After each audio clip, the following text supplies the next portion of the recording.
been the league's hottest player in this young season. There is a young quarterback in this league that has arrived. 2 impressive wins, and Trevor Harris can't seem to do any wrong early on.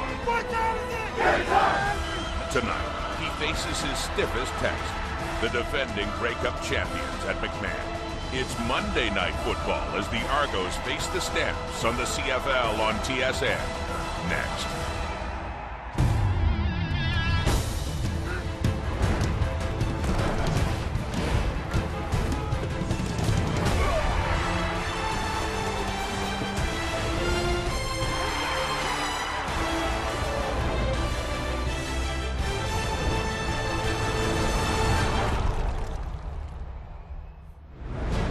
Beautiful summer night in Calgary, Alberta, just outside McMahon Stadium as fans gather and get ready to watch the Stampeders take on the 2-0 Toronto Argonauts on a rare edition of Monday Night Football, CFL style. Little quirk in the schedule. And speaking of quirky, I'm Rod Smith, joined by, I didn't really want to include myself here, the panel of Milt Stiegel and Chris Schultz. Well, quirky, unusual, strange, I'm talking about what our expectations were to the start of the season. Calgary's 1-1, didn't look good at all in Montreal last week, and the Argos, off to a 2-0 start, have looked very good. Schultz, what are you watching for in this game? Well, Rod, for the Toronto Argonauts, the most important number is 477, because those are the passing yards you allowed last week against the Saskatchewan Roughriders, and that young man is back. Jeff Fuller is 6'4", he's 217. You combine him with Joe West at the 2 wide receiver positions, it's going to be tough to slow down Calgary's passing game. And then the other thing I think is of significance, and you mentioned it earlier, Milt, no Jermaine Gabriel at the free safety position. That young man was on his way, and with his absence, his non-physical presence in this game makes a big difference. Well, everybody's been talking about the lack of offense for these Calgary Stampeders, but what I'm looking at is their punt team. Their punt team has been pretty bad. They've been giving up almost 18 yards per punt return. And who's returning punts for these Toronto Argonauts? Chad, the flying Hawaiian Owens, who's averaging almost 12 yards per return. Look at that man right there. That's the punter, and he's the leading tackler on their special teams. That's not good when your leading tackler is your punter. They have a problem if they're going to let Chad Owens get loose today. They have to find a way to stop him. Well, it is. And Argos, I mean, they look very impressive against Saskatchewan. Even for the comeback Calgary's going to show up tonight. They're going to win, Schultz? Are you putting that out there? I'll put it out there. I think Calgary wins tonight. I love my Toronto Argonauts. Thank you for the employment. But I am telling you, Calgary will show up tonight, just like Edmonton did against Ottawa. You got that time off. You're coming off a loss. You know what that's like, Milt. I'm calling for overtime. Overtime? Overtime. We need another overtime game. Like we haven't had enough overtime so far this season.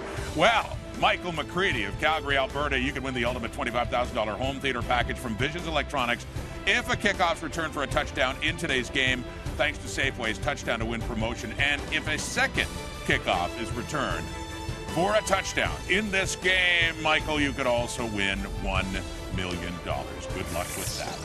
1-1 Stampeders against the only unbeaten team left, the Argos. Kickoff is next. Evening in Calgary, the Stampede over, and now the Stampeders look to get their season kick-started against the CFL's only unbeaten team, the Toronto Argonauts, on Monday Night Football. Calgary goes up against the hottest quarterback in the league right now. Trevor Harris completed 83% of his passes in his first 2 starts. 7 touchdowns, 1 interception. Can he stay on a roll tonight? On the other sideline, Bo Levi Mitchell is having trouble reaching the bar he set for himself last year. Just 1 touchdown, 3 interceptions after 2 games. Can he regain the Grey Cup MVP form? John Hufnagel's Stampeders haven't lost 2 straight in 3 years. Looking for more energy and an edge tonight against the Argos. And Scott Milanovich's crew, 2-0, and yet the Argo head coach wasn't very happy with the play of his offense or his defense last week in Saskatchewan. Likes the way his team has played for the most part here.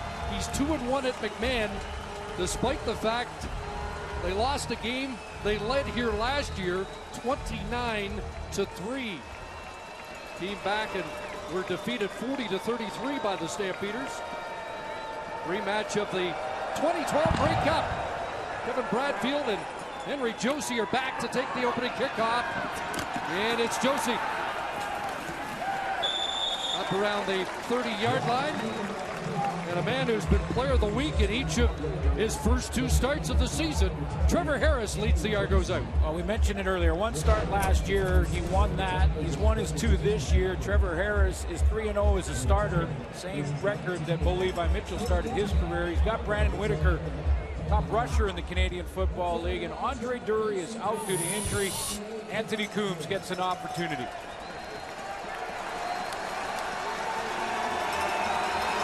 So the Argos start at their 29-yard line. And here's Brandon Whitaker inside.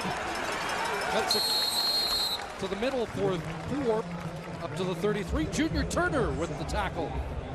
Look at the Calgary Stampeders defensively coming off that loss to Montreal. They get their leader back. Juwan Simpson did not play in that game. The middle linebacker and captain of this defense is back. Keon Raymond is their playmaker. I'm interested to see if Josh Bell can be the first safety to try and confuse a quarterback in just his 4th start in the CFL. 4 for Whitaker, who led the league after 2 weeks in yards from scrimmage. 2nd and 6. Quick hitter is caught. Kevin Elliott has the reception and driven back by Buddy Jackson. Forward progress will be about a yard short of the first down. Excellent timing by Buddy Jackson to step into this tackle and hold Elliott short, because the execution was there offensively, but the tackle was better, and I think they're going to have to punt the football away. About over a yard short of first down territory because of the tackle. So a 2 and out to start for the Argos. Peffer, the youngster, to kick it, and he blasts a big kick that drove Tim Brown back inside his 10. 63-yard punt. A return to the 25, but a flag down. Flags look still, but Peffer blasted that. And the youngster who started last week with a 50-yard field goal in his debut of the penalty against Calgary. On the return, holding Calgary, number 8, half the distance to the goal, first down. Bo Levi Mitchell started his career 3-0, as has Trevor Harris, and he needs to regain that form. He's got playmakers all around him. He's just got to distribute the ball to these guys. They got to get John Cornish going. When your offense is struggling, everybody's got to chip in, and man, are they excited to get Jeff Fuller back. Remember game 1 for Jeff Fuller against the Hamilton Tiger Cats? Just shy of 150. Should be an interesting matchup most of the day. I expect to see him against A.J. Jefferson. And a flag flies on the first snap for the Calgary offense. Like left guard Shane Bergman jumped early. Procedure, Calgary, number 60, half the distance to the goal, remains first down. Early in this season, illegal procedure has become a problem for pretty much every team in the league, something that is fixable. Got to coach them up, be disciplined on that O-line. So 1st and 15 with Cornish in the backfield. And a handoff off the left side, and he's met by Jason Vega. Ricky Foley there. Corralling John Cornish will be the job of Gregory Jones. I put A.J. Jefferson in there for 2 reasons. One, that big interception for a touchdown last week against Saskatchewan, but also we might see that matchup with him against Jeff Fuller. And Matt Black replaces Jermaine Gabriel at safety. Take a look and see if Bo Levi Mitchell attacks the middle of the field. Expecting Gabriel to be out for about a month. Just a yard for Cornish, so 2nd and 14. Isaac showing blitz over the middle, pass caught. Great jump. McDaniel the catch, but there's Matt Black in for the injured Gabriel to make the tackle. Yeah, I was going to say, now Matt Black is a veteran. I mean, a 7-year veteran. This is 7th year in the CFL, so Black reads this perfectly. He steps up. He's a whole player with a rotation coming from the backside. Travis Hawkins coming out. He's replacing Brandon Underwood. He goes to the deep middle. Black comes up. The perfect defensive call for that play. So Chad Owens awaits around midfield as Maver stands at his goal line. Good boot. Owens from his 43. And Owen straight ahead across midfield and into Calgary territory. So great field position for Trevor Harris and the Argos offense that's scored 7 touchdowns in the first 2 weeks, including their last 3 possessions. CFL on TSN is brought to you by Nissan, official vehicle of the Canadian Football League.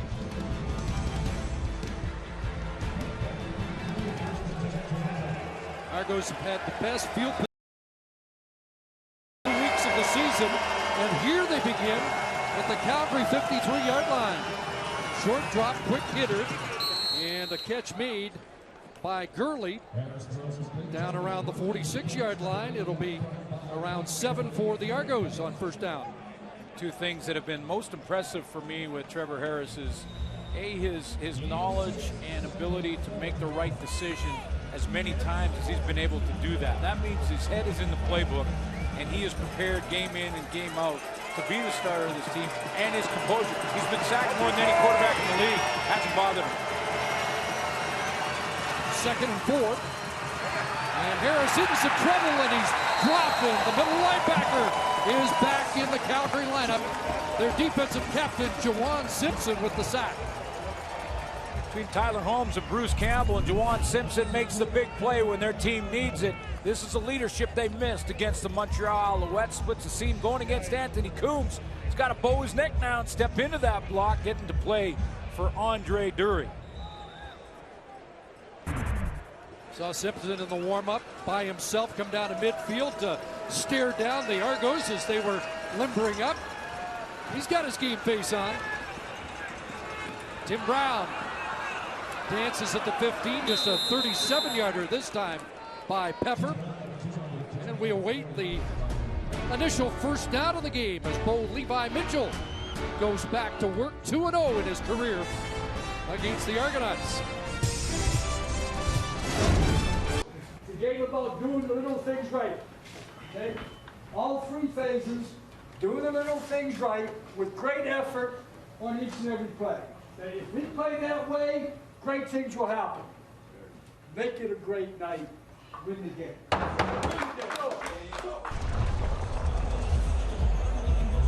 See if they can get off to a better start. They've been outscored in the first quarter in the first 2 weeks, 22-7. The little things. Take care of the little things. Big things will take care of themselves. Double tight ends. They fake it to Cornish. And there is Marco McDaniel out of the backfield, taken down by the newcomer of the Argos secondary, Travis Hawkins. It's a 15-yard pickup. The little things. This could be one of the little things. A good play fake by Bo Levi Mitchell to John Cornish. Go ahead and run it. Play fake there. Just freeze the linebacker just enough to get the lineman on him. And now you got an open Marquay McDaniel in the flat. McDaniel, 6 catches, 113 last week. Stamps have had a 100-yard receiver in each of the first 2 weeks. Cornish again off the left side, up to the 34, has 3.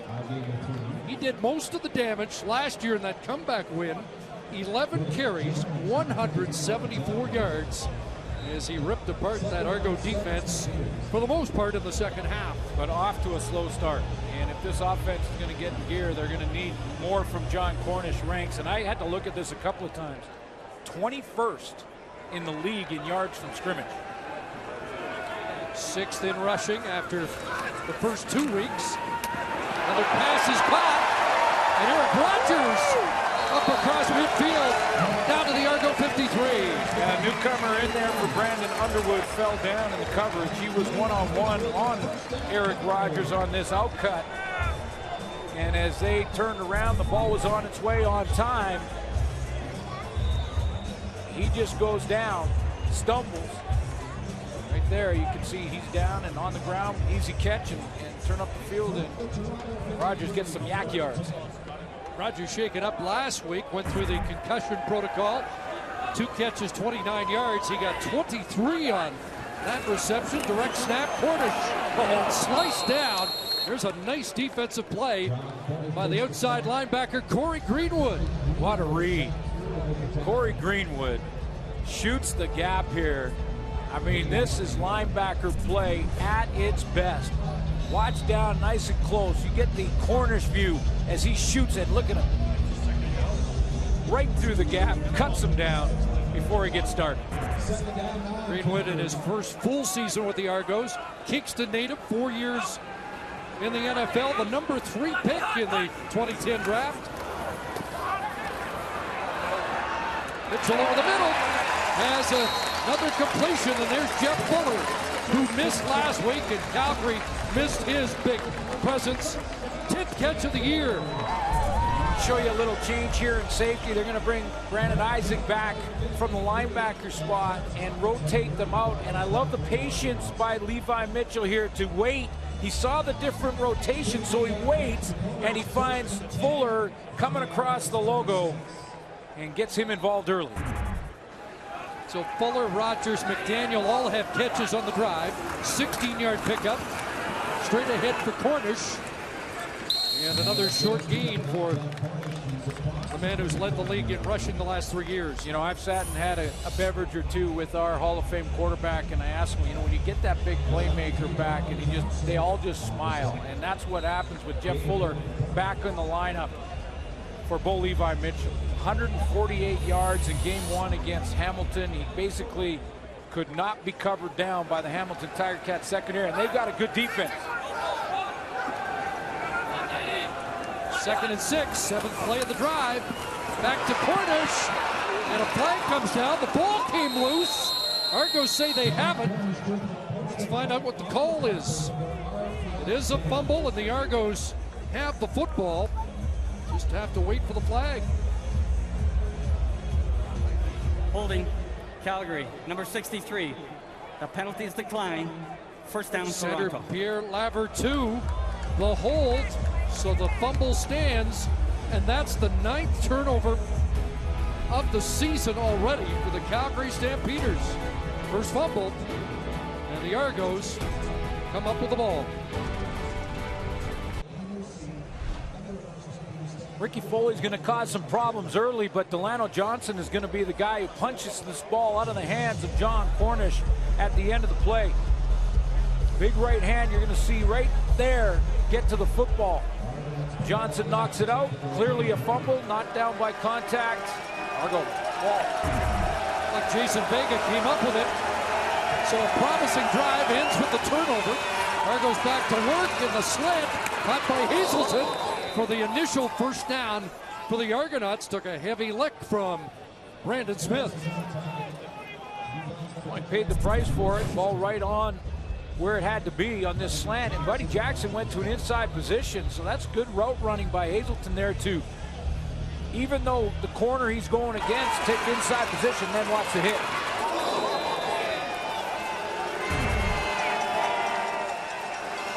15 on the game, first down. Fake the crosser, and they'll reverse to Owens. Got a hole, and Chad Owens has another first down as he skips out just beyond midfield at the Calgary 54. 13 for Owens. Misdirection in a big way here for the Toronto Argonauts in the play calling. There goes Anthony Coombs. They got another one coming this way, and then here you go back the other side with Chad Owens. Lots of misdirection, confusion, got Calgary chasing, and that's why Owens opens up a 13-yard gain. Back-to-back first downs for the Argos. They pick the fly sweep. Harris, and is picked off into the hands of Jamal Wall, who's dumped at midfield. Flag down. Wall led Calgary and tied for the league lead last year in interceptions with 6. Let's find out if this one will stand.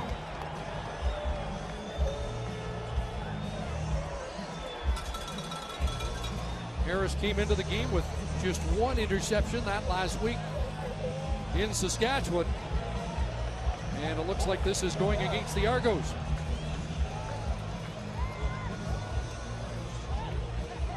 After the interception, holding Calgary, number 25. 10-yard penalty applied from the point the ball was held.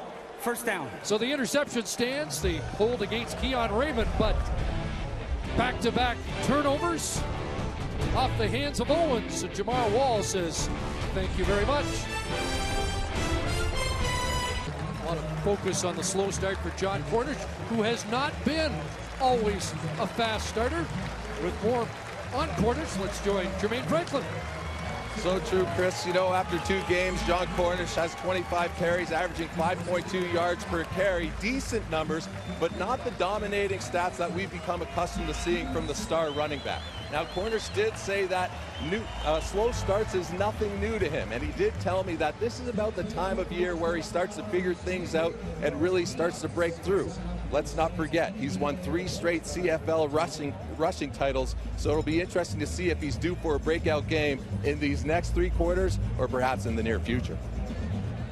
5 carries, 13 yards so far. He had 15 touches in week 1. Touched the ball 13 times last week in Montreal. So hasn't had a heavy workload. Mitchell looking deep, and the ball incomplete behind Jeff Fuller in a matchup against A.J. Jefferson. Yeah, you know, I mentioned 21st in yards from scrimmage. Now, to be fair, there's been a few teams that have played one more game than the Calgary Stampeders, so it's an unbalanced schedule. You'll have that throughout the season. And he has been a slow starter, and Dave Dickinson understands what he's got in John Cornish. So he'll make sure that he gets the football early and often. 2nd and 10 from the Stamp 40. And they give it to Cornish via the pass, and he gets tripped up. Corey Greenwood's had a good start tonight, closing in on John Cornish in a matchup of top-ranked Canadians. Yeah, and to me, it looks like this is all film work for Corey Greenwood, a guy who's clearly been doing his homework, because how quickly he's moving on this screen pass, reads it immediately, he sees the action, pulling guards coming out, reads the formation, and is right there before Cornish can turn around, get any momentum.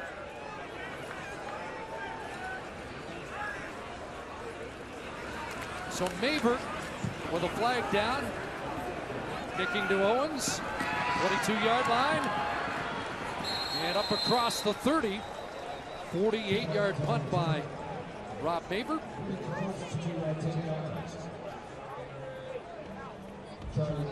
Going against Calgary, the flag was right on the line of scrimmage. Possible the new rule change, maybe interior lineman covering too quickly.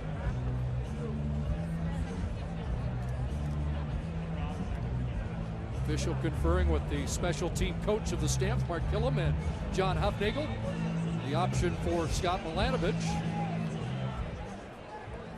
Procedure, Calgary. That penalty is declined. 1st down, Toronto. So they decline the penalty. Trevor Harris gets set to go back to work, and Chad Owen's been impressed with the young quarterback's leadership. Mentally, he's locked in. Like, he's sharp. You know, day 3s we do our skills meetings. We've got QBs and receivers, running backs, and he's leading the meetings, and just the things he's saying, talking about certain plays, looking at their coverages, and you know, it's he's prepared each and every week, and it shows on game day. Toss there to Henry Josie. A little confusion on that play. Yeah, I mean, this is the guy, though, Chris, that I see. You can tell on the success that he's had in the first 2 weeks of the season. It starts with that preparation that Chad Owens Major foul, unnecessary roughness. Calgary, number 27. 15 yards in the end of play, automatic 1st down.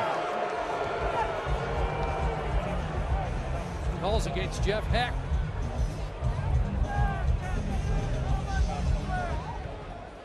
Who was not in on the tackle. So a net gain of 22. Up near midfield. Coombs in motion, so is Owens. And the handoff straight ahead, short yardage. And with Harris, that preparation also means that he limits the mistakes. You take a look at the touchdown pass to interception ratio. The first 3 starts of some pretty impressive names. Look at the names. Dunnigan, Ricky Ray, a couple other guys on the sidelines. Dave Dickinson and John Hufnagel. Yeah, we have 4 of those guys right here tonight in the park. So it is early in his career, but well, maybe we're seeing something special. in its infancy. Second and long. Harris to the outside, and the pass is caught. There's Kevin Elliott in front of Buddy Jackson for a catch and a first down.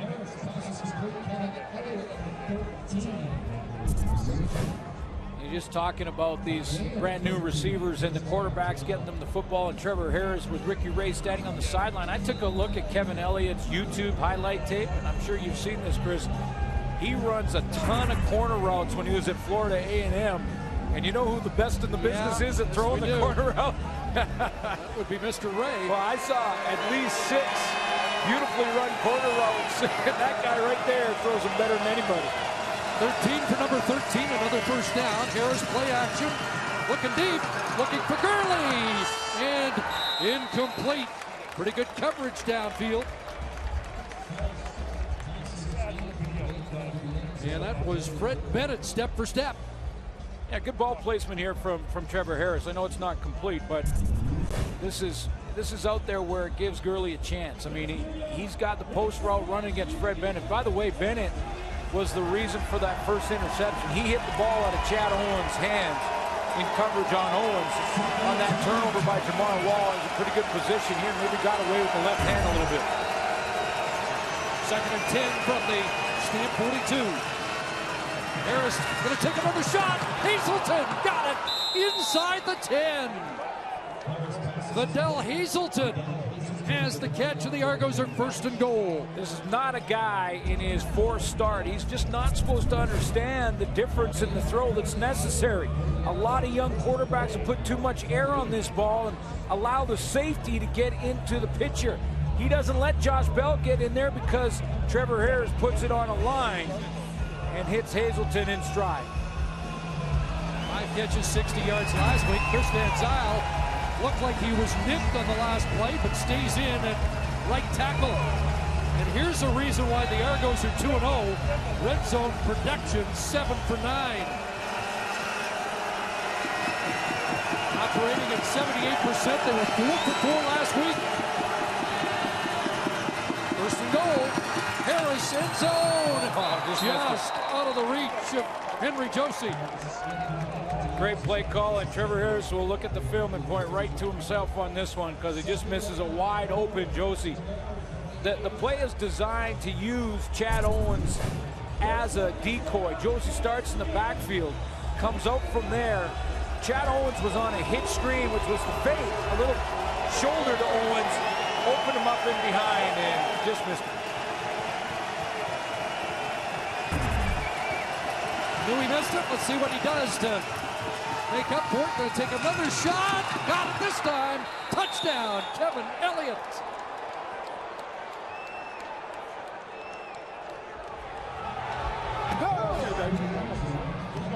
Like Keon Raymond in coverage there, and he is pleading for a offensive pass interference call. He felt like Elliott gave him a little push.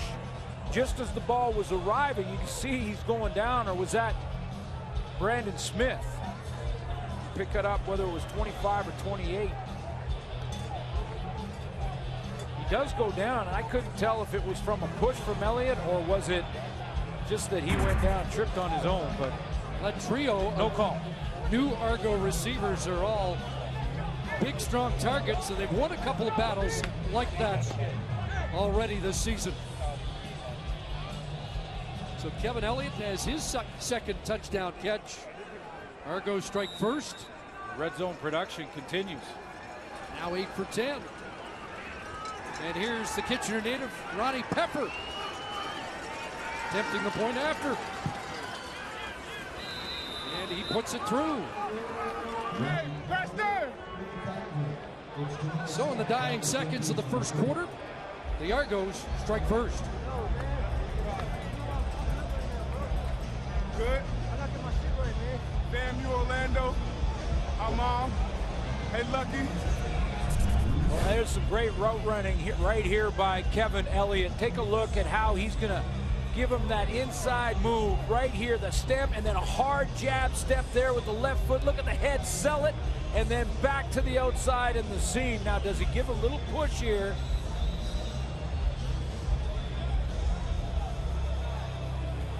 Calgary fans may be saying right now, in the first 2 weeks of the season, we've seen calls and penalty flags thrown there, but Harris puts it outside shoulder. And the Argos are on the board, no flag. 8th touchdown pass of the season for Trevor Harris.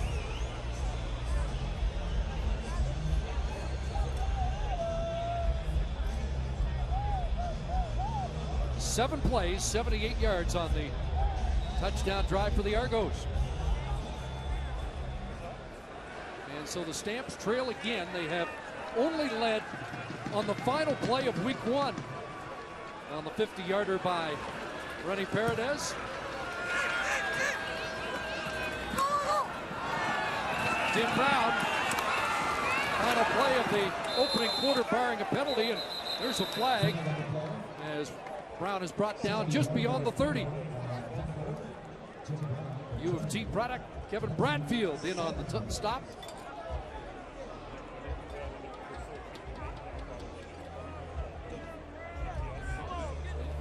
On the return, illegal block, Calgary, number 45. 10-yard penalty, first down. Carl McCartney, the culprit, and that will march it back. And the Stampeders start at their 18-yard line. I think it was Milk Stegall in the pregame show talking about the Stampeders special teams. And once again, a couple of penalties early in this first quarter, early in this game on the teams.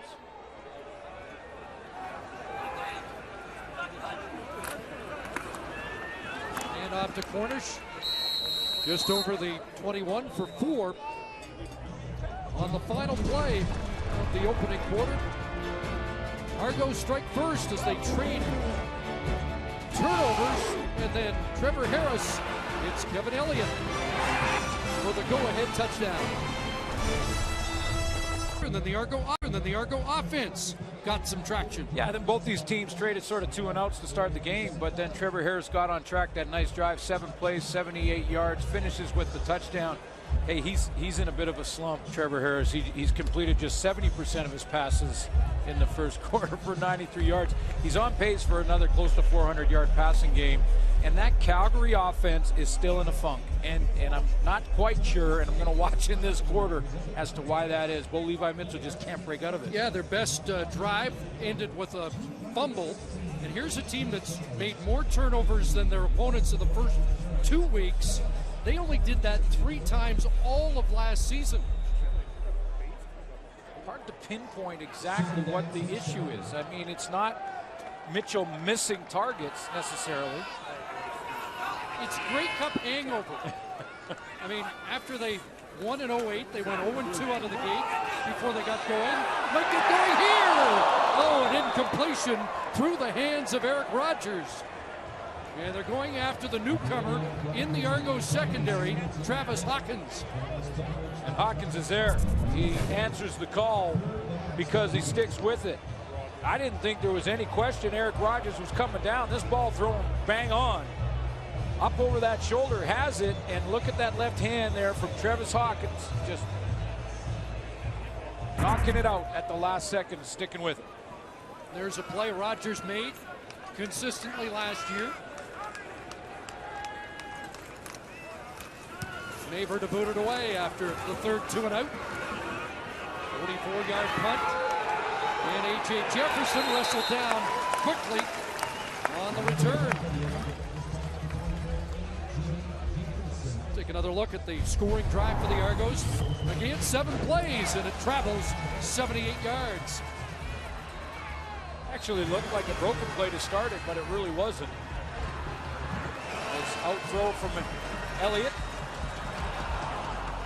Down the seam, that really threaded the needle, and then a spot throw to the outside shoulder, throwing Elliott open in the end zone.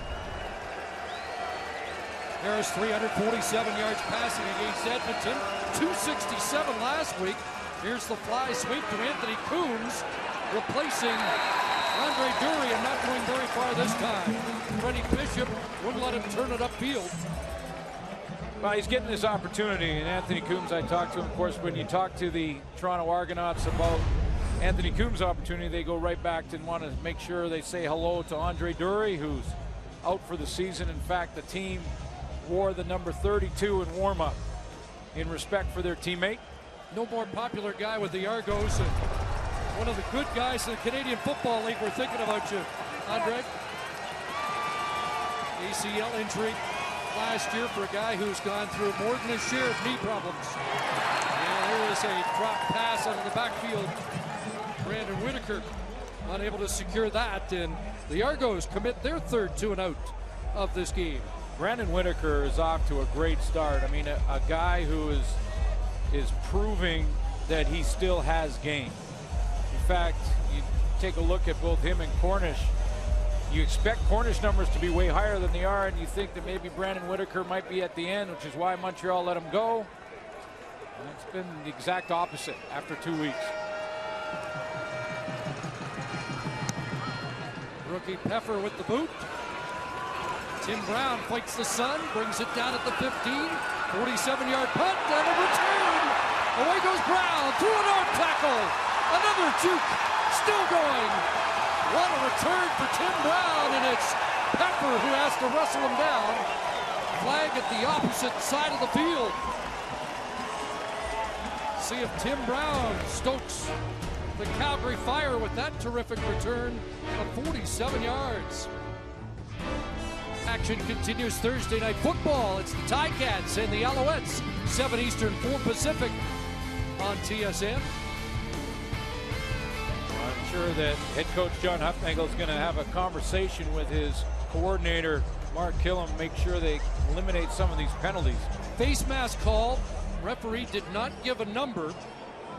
That's what John Huffnagel's looking for. Well, and when Huffnagel, in that speech we showed you at the beginning of the first quarter, talked about the little things. These are what he's talking about, the little things where we couldn't even find. The penalty was on the opposite side of the field of Brown, and that is a player grabbing a face mask that has nothing to do with the play. Those are the little things that takes 53 yards off the return from Tim Brown. We didn't get a number from the official either, so I'm sure that's what John Huffnagel was trying to find out. But so instead of starting in Argo territory, they're back at their own 7. Mitchell from his goal line steps up, fires. Eric Rogers, and he's got it in front of the Argo bench, and that gets some valuable real estate back. Time Eric Rogers secures the catch. A little bit underthrown. Mitchell's going to escape to the right side. He's got John Cornish helping him get the corner. Now he throws on the run. A little bit underthrown. I thought it may have given A.J. Jefferson a chance to catch up again. But this time Eric Rogers fights him off and comes up with a 43-yard gain. Still the biggest play of the season for Rogers so far. Inside, Cornish, decent hole, and then bounces off first contact where he's fully hanging on. It's an 8-yard pickup, which is the best of the night so far for Cornish. Bergman and Laver, too, right here are going to be the guys that are key to opening up the holes here. Left guard is going to wash his man all the way inside. I think it's Cleon Lang. And Laver, 2 seals. So 2 blocks right there opens up a gaping hole for John Cornish. Away he goes.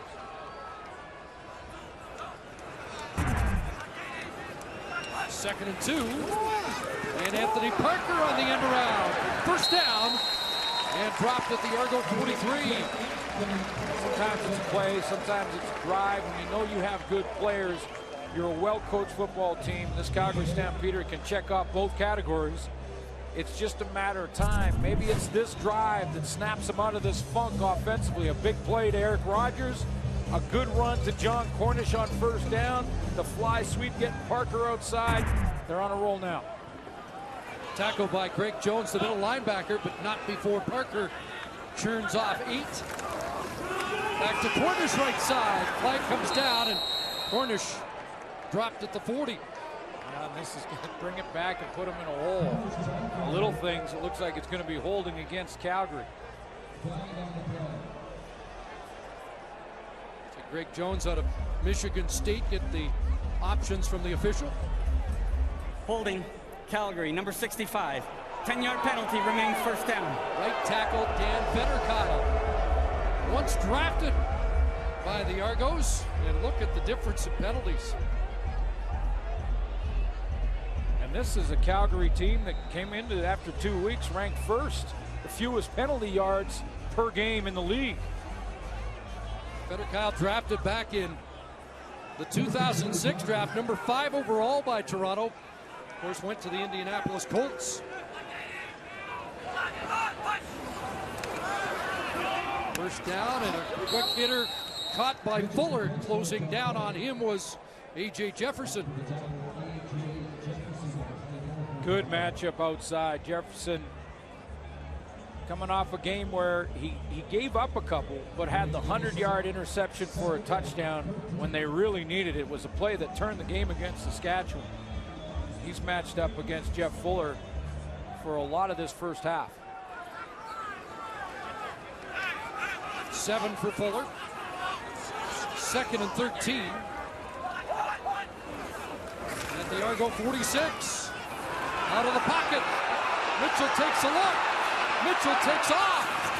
And he'll get a first down. Gets it because Cornish got one block. The one block he needed to get the next 4 yards. The last 4. The most important 4, because he had a ways to go. Now he had a choice to go to Cornish out of the backfield here. Mitchell was looking downfield. He wanted more. When that didn't happen, the coverage was pretty good. He took off and run, but just to the left of your screen, Cornish is going to step up and make a block at the end of this play, right off the edge, just getting a piece of the corner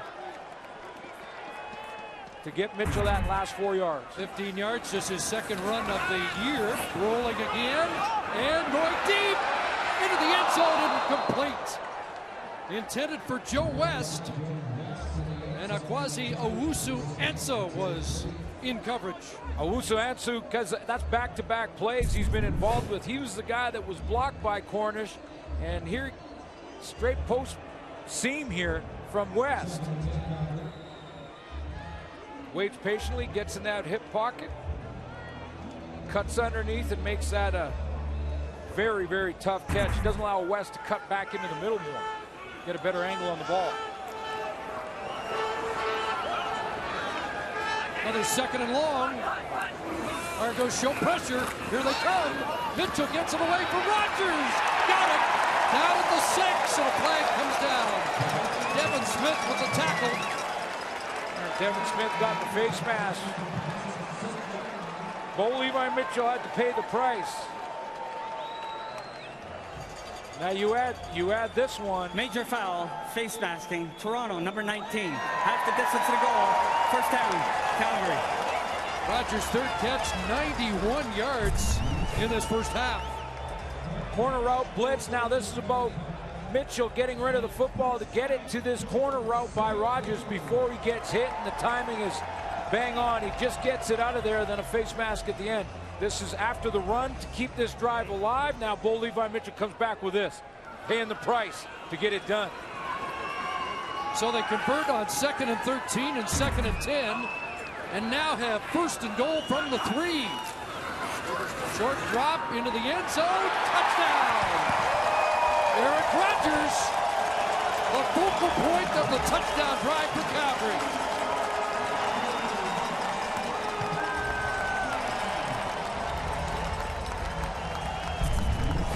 Could it be this drive that gets the defending champs back on track?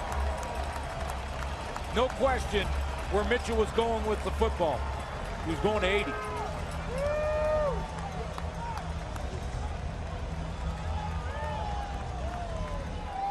Second touchdown toss of the year for Mitchell, and the 2nd touchdown for Eric Rogers. Well, he took a big hit last week against Montreal. There was some question as to whether or not he was even going to be ready for this game, but went through all the protocol and it's good to go. So 10 plays, 102 yards after that terrific return by Tim Brown was called back by penalty.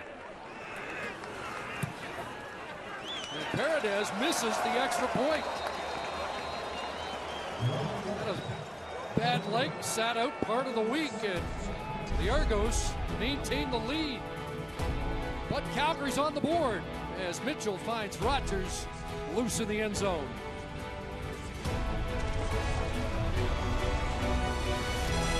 Now Calgary puts 3 receivers into the short side of the field, and that may be some fans saying that it's crowded in there, but it can confuse the defense. See, linebacker Corey Greenwood doesn't get a jam here, and he doesn't get his hands on it. Can't after 5 yards anymore. He's got to do it at the line of scrimmage. He's confused, stops short, forces the safety Matt Black to try and get there, and he can't. Last week, Calgary without Rogers for some of the game and without Fuller for the entire game. Here's Josie on the return to the 35. Well, an impressive drive by Calgary. The 10 plays 103. How about the drive last week in just over a minute by Trevor Harris to tie the game in the final minute against Saskatchewan. 9 plays, 95 yards in about a minute. Very impressive. And then almost perfect in overtime.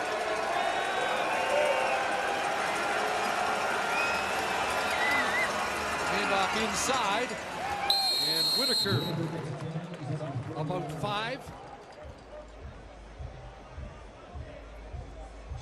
290 combined yards, is second in the CFL after a couple weeks for Brandon Whitaker. Touchdowns in both games. 117 rushing against Edmonton, 89 against Saskatchewan, but he's always been a double threat. Well, I'll even go triple threat because he blocks so well. So that's why he can wear number 3. Because Chad Owens is 2. 2nd and 5. And the pass is fumbled. They're calling it a catch. And Josh Bell puts it away. Fred Bennett down the sidelines. Cuts back. And Trevor Harris will make the tackle at the 5. Well, they'll review this. Is that a catch and a fumble? Sure, Scott Milanovich is going to challenge whether or not the Argos did have control. They'll review it on the turnover.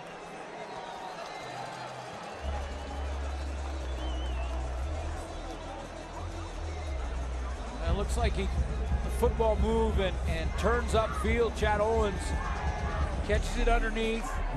Step, another step. The question for me is, was the elbow down, the left elbow down before the ball came out?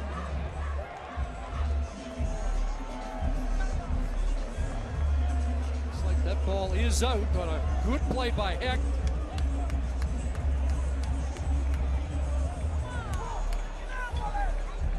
Who comes in as an extra DB in the passing situations. 5th-year man out of St. Mary's. And no challenge. And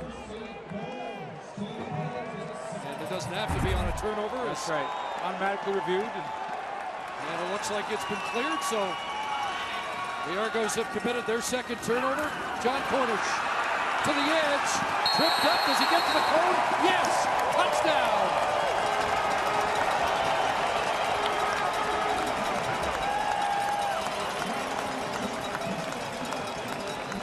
Corey Greenwood got him around the ankles, but Cornish's momentum takes him to the pylon. Yeah, it was just a matter of could he get that edge. Corey Greenwood shoots the gap again, gets there and is close. Good balance, extending the football, and if you hit the cone with the ball, that's a touchdown. Right in your living room. Had to move the popcorn over to the left there just to get it out of the way.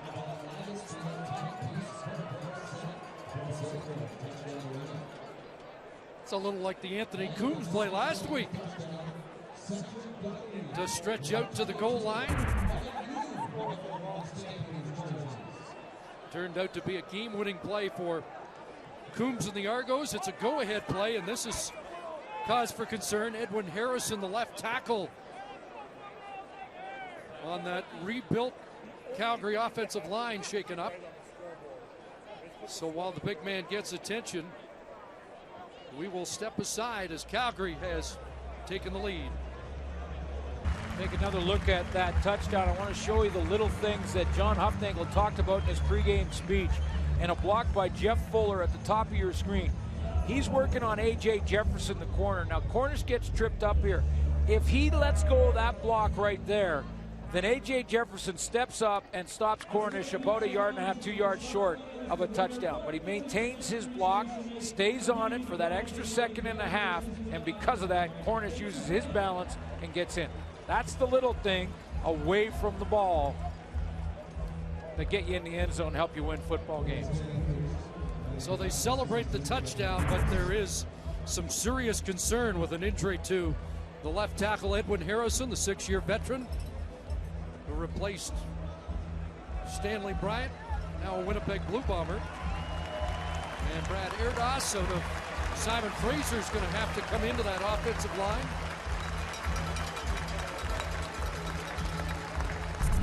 Look at Edwin Harrison right here, the left tackle.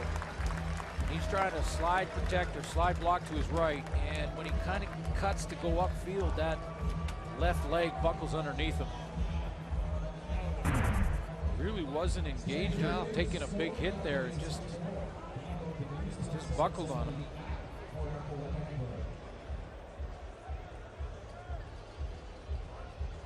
So that was the one area of concern. Depth issues on the offensive line for the Stampeders, already without Brander Craighead on the 6-game disabled list. And as Milton mentioned in the pregame show, Brett Jones gone. Bryant now a Bomber.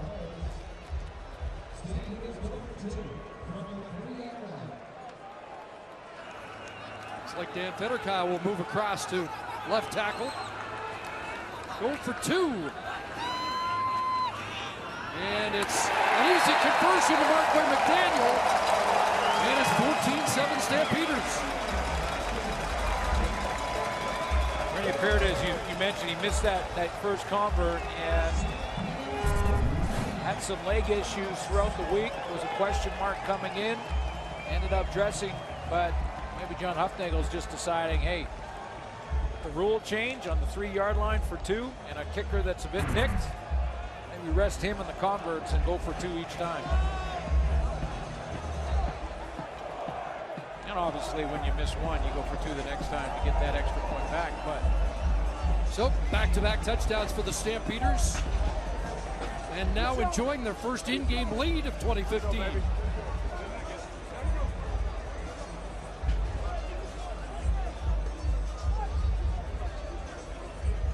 And points off the Chad Owens turnover. And Rob Maver, one of the Calgary's leading tacklers on special teams.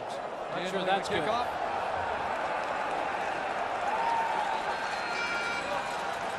Josie on the return. Nice little stutter step, but Adam Berger will bring him down. Flag on the play. Up around the 20-yard line. Looks like the first penalty of the game against Toronto. On the return, illegal block, Toronto, number 40. Half the distance to goal, first down. Penalty on Hervé Tonier. Let's check in with Jermaine Franklin. Thanks, Chris. Sometimes simplicity is best. Trevor Harris told me that when he asked Ricky Ray if he had any advice before his first game, Ray said, yeah, just throw it to the guys in the blue jersey. Mitchell Gale told him to be the mailman and deliver the mail. Obviously, not very complicated, but it worked, as Trevor Harris completed 83% of his passes in the first 2 games. Now, he did admit that he wasn't sure. He had some bad days during camp, but ultimately, he believed in himself. And because of that belief, his teammates believe in himself as well, and the results speak for themselves. Well, you heard the comments of Chad Owens earlier. Ricky Ray on the sidelines, Mitch Gale. Ricky Foley said he's the hardest working quarterback he's ever seen. And after 2 weeks, the highest rated.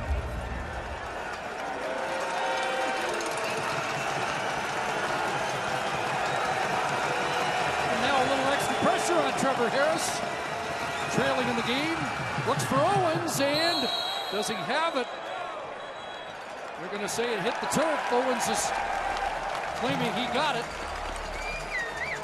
but back judge Dave Hawkshaw there to say incomplete. Yeah, and Owens isn't going to Scott Milenovich in a real hurry to try and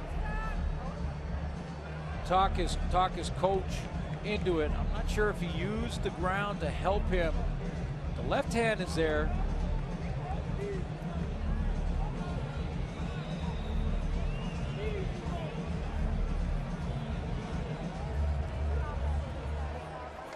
Watching the coach, doesn't look like he'll challenge.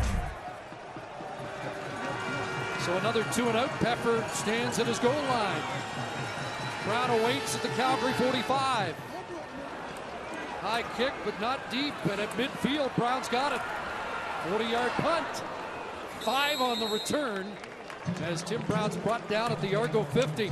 So a momentum shift here in the second quarter. Calgary has the lead and good field position after back-to-back touchdowns. Yeah, and Bo Levi Mitchell basically took that leadership role in that last drive because he was faced with adversity a couple of times. A big return when he had great field position was called back because of a penalty, so they started in their own end inside their 10-yard line. He got him out of there, scrambled on a second down to keep the chains moving, and then hit Eric Rogers.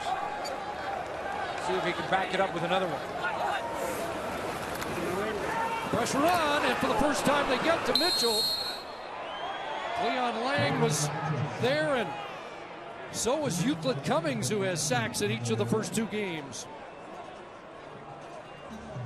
And it's been the deep tackles that have been getting the most pressure for Toronto. I was going to say a little bit different sort of scenario than you're used to seeing. The 2 tackles were the 2 coming in after 2 weeks with the sacks. Leon Lang and Cummings, and Opla Ugo on the outside, and Ricky Foley both looking for their first coming in. I think Lang will get credit for his second loss of 6, 2nd and 16.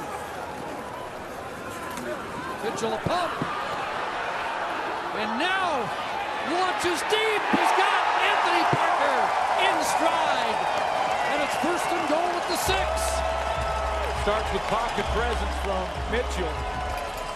Remember, he's working now with a makeshift offensive line, so he's got to have that pocket presence. It starts to collapse on him a little bit, so he steps up in there to buy himself just another little more time to get to the outside. Now he's on the run, and I love how Parker at the end of this play catches it with his hands. He doesn't wait for the ball to arrive to his shoulder pads. He reached up and pulled it out of the air. They made 3 changes on their offensive line after Edwin Harrison was hurt, and now Dan Federkyle is down. So concern here in Calgary as we hit the 3-minute warning with the Stampeders in the lead.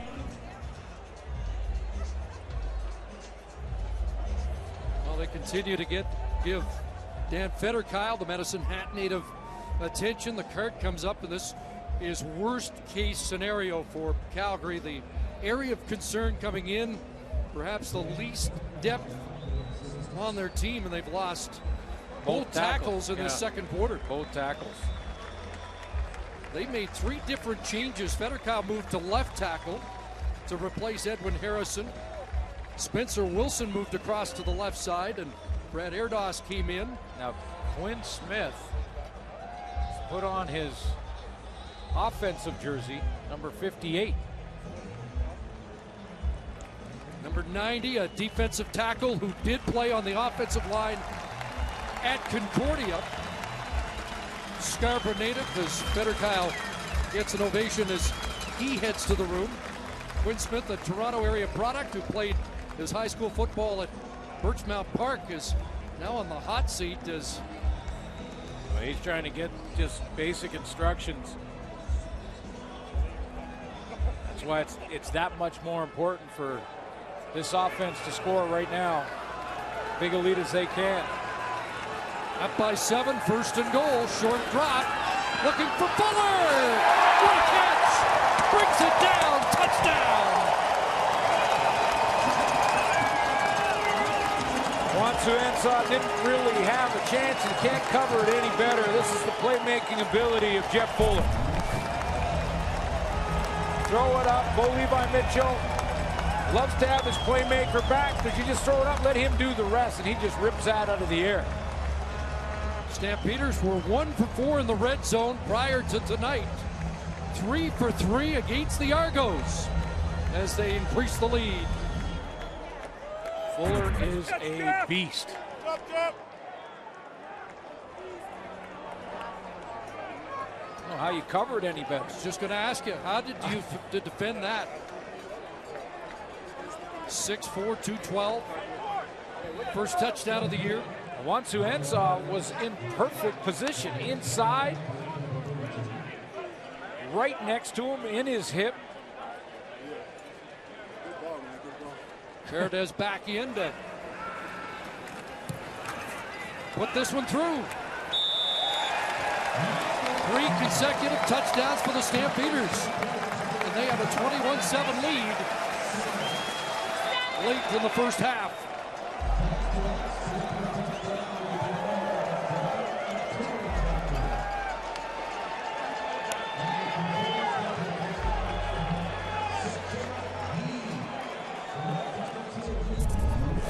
Watch the route run here by Fuller. He comes up the field, and then that little fade to give himself that separation. Now, again, Wansu Ensah is in as about a good position as he can be in. Inside shoulder, reaches for the ball, but it's Fuller who wins the jump. Now, remember on the Cornish touchdown, it was Jeff Fuller who made the key block on A.J. Jefferson.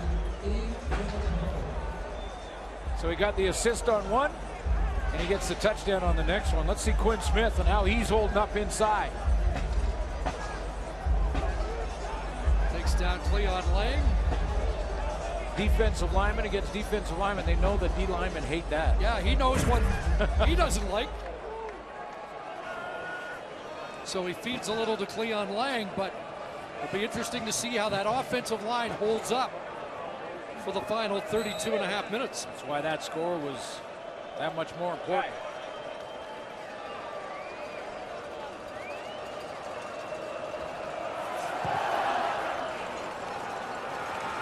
One hop kickoff to Henry Josie. Up to the 31. Let's check in with Jermaine. Chris, Quinn Smith came off the field, got a lot of congratulations for stepping in. He goes to sit with the offensive line. He sat down. They told him to get up. He sat down again. They told him to get up, move over to the right guard, because that's where his position is playing. That's where you're supposed to sit when you're getting instruction. Baptism by fire. You're in the wrong place. D-line can sit wherever they want. Yeah. Hey, sometimes we run stunts and all that stuff. He's going to get coached up right there by Pierre Lavertu, the center, who makes the calls on the fly anyway. More heat on Trevor Harris to get the Argo offense moving. Hazelton the catch, and he ducks outside of Buddy Jackson on a first down at the 46. 16 for Hazelton. Last couple times Trevor Harris has looked to Chad Owens. The ball has been turned over. Not necessarily either player's fault. I mean, a good hit caused the fumble, and then an interception that was created by Fred Bennett.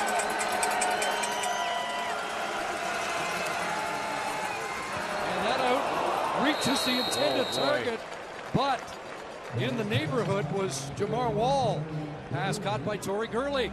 Torrey Gurley had to come back. I mean, if he doesn't take this extra step back, it's an interception. This one's maybe more than that. Yeah, this one's going the other way. And after a couple of weeks in the CFL, we've had a lot of interceptions for touchdowns. 8, as a matter of fact, coming into this game. That's an off-the-charts number, isn't it?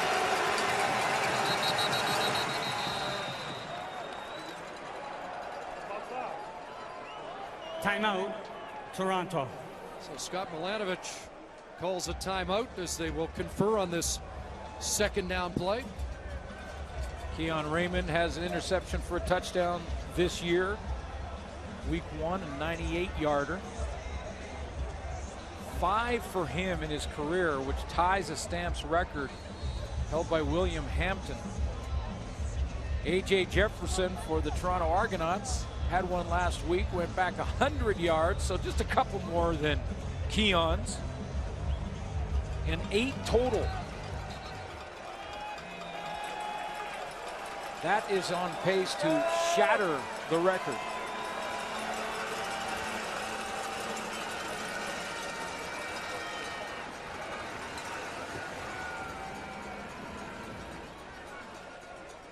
Looks like they need the clock Timer, reset. please reset the clock to read 147. 147 on the clock, please. The record, by the way, for interceptions in a single season is back in 2004 when there was 27 of them. So they're on pace for more than double. On pace for 59. I thought these rule changes were supposed to help the receivers. Well, they're increased scoring. 2nd and 6, and that pass complete into Calgary territory. Hazelton another catch. Also a result of more zone defense that we're seeing because of those rule changes. Nice throw here on time to Hazelton.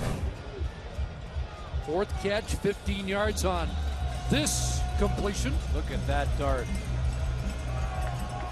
Hazelton 4 for 82. I think Argos need points on this drive. Down by 14 after 3 consecutive touchdowns for the Stamps. Gonna take a shot. And he's got it. Gurley comes up with it. In tight coverage, an Argo touchdown. Late flag possibly on the celebration. That was real late after the touchdown. But he matches the Jeff Fuller catch.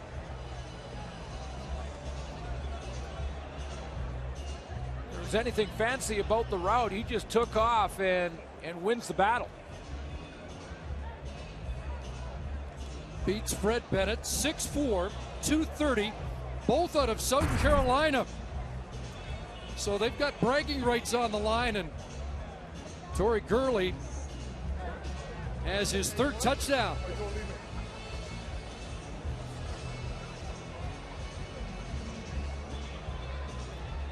But the penalty against the Argos after the touchdown, John Hufnagel can elect to have it on the convert or the kickoff, and so the options have to be given. Yeah, and Milanovic has to declare first what he wants to do. Either go for 1 After the or play, 2. Objection of conduct. Toronto, number 13. 10 yards will be applied on a kickoff. So it's Kevin Elliott who draws the penalty, and they'll tack it on to the kickoff. So a taunting call for Elliott, jumping over Bennett. And then a little trash talking, and that's a penalty.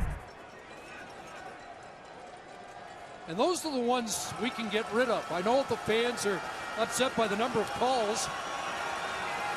So are we, but yeah. But let's a large proportion of them we control them. Yeah, you can get rid of that one. You can get rid of the ones after the play. And let's cut about half of the legal procedures out of there that have nothing to do with the rule changes, and that's on the players and coaches, not the officials. But a great catch by Torrey Gurley. 44-yard touchdown strike. Argos get a touchdown, back within a touchdown. You know, Fred Bennett's made a couple of plays, and this is a great matchup. The two pros going at it. I mentioned there wasn't anything real fancy about this route from Torrey Gurley, just straight out runs. I mean, he doesn't stem him, doesn't try and double move him, just trying to get past him, and Bennett won't allow him to run by. The jump ball is won by 81. And all these targets for Trevor Harris are big physical targets. Gurley 6'4", 230. Trevor Harris and Chad Owens have talked on the sideline between every single offensive series. And the new additions, they're stepping up, have done the damage. And Scott Milanovic has said we're asking a lot of young guys, and so far they've been able to handle it, but they're still getting acclimatized. I'll say this though, Gurley, Elliott, Hazelton, all experienced as pros. So back within a touchdown. They take the 10 yards back on the kickoff. Tim Brown at the 30. 45. And Helmet pops loose. Brown is down at the 50. As we go back to the Calgary bench and Jermaine Franklin. Thanks, Chris. Update for the O-lineman, Dan Federkale. He is doubtful to return with a lower leg injury. As far as Edwin Harrison, he will not return at all. He also has a lower leg injury to his left leg. So you see Spencer Wilson now. Looks like he'll play tackle on the left side. Berkman and Flabbert too stay in the same spot.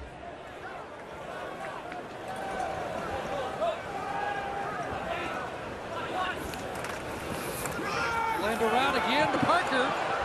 Hawkins can't bring him down. And Parker stopped at the 53 as 3. Now it'll be interesting on second and long with this offensive line as this game goes on. Protecting the quarterback, right, trying to open holes for the run game. Second and long, protecting the quarterback, and what does Toronto do? Are they going to send as much pressure as they can against and stunts against an offensive line they're patching together? Right now, only 2 of the 5 are in the same spot that they started. Catch made by Rogers. He's going to be short of the first down. Corey Greenwood on the scene once again. Here in the final minute, first half. See, this is not pressure, and Bo Levi picks it up, but there's going to be a stunt coming here. And this you're going to see a lot of this in the second half from the Argo defense. Stunts and blitzes. You see Euclid Cummings coming from the right side of the formation all the way around to the left defensively. They're going to try and confuse that makeshift O-line. Mitchell over 200 yards against BC Crean's defense in the first half. We've done a lot of games. I don't remember a team losing its 2 starting offensive tackles in the first half of any game. No, I don't remember that either. And it happened on almost back-to-back plays. Kicked by Maver down inside the 5, and Chad Owen's going to let it roll in. Concede the single on the 55-yard rouge from Maver. Let's check in with Rod Smith. And Chris, just a few seconds until the half, and coming up, as you might expect, we're going to talk a whole lot about the offensive line injuries. Calgary trying to get through the rest of this game with the lead. Also, how the Argos have been keying on John Cornish, too. That's coming up at the half. Thank you, Rod. Just thinking about the game management here. 19 seconds left. Not sure why Chad Owens gave up a point here. I know he's looking for field position, but not a lot of time to do much with it, no, is there? And you know, I think in this first half, he's obviously a great football player and one of the most talented players in the league, but Chad Owens is fighting it a little bit in this first half. One through his hands for an interception. He's fumbled the football. And you can tell he's... Now they're just going to take a knee. They could have taken the knee at the 5. Without giving up the point.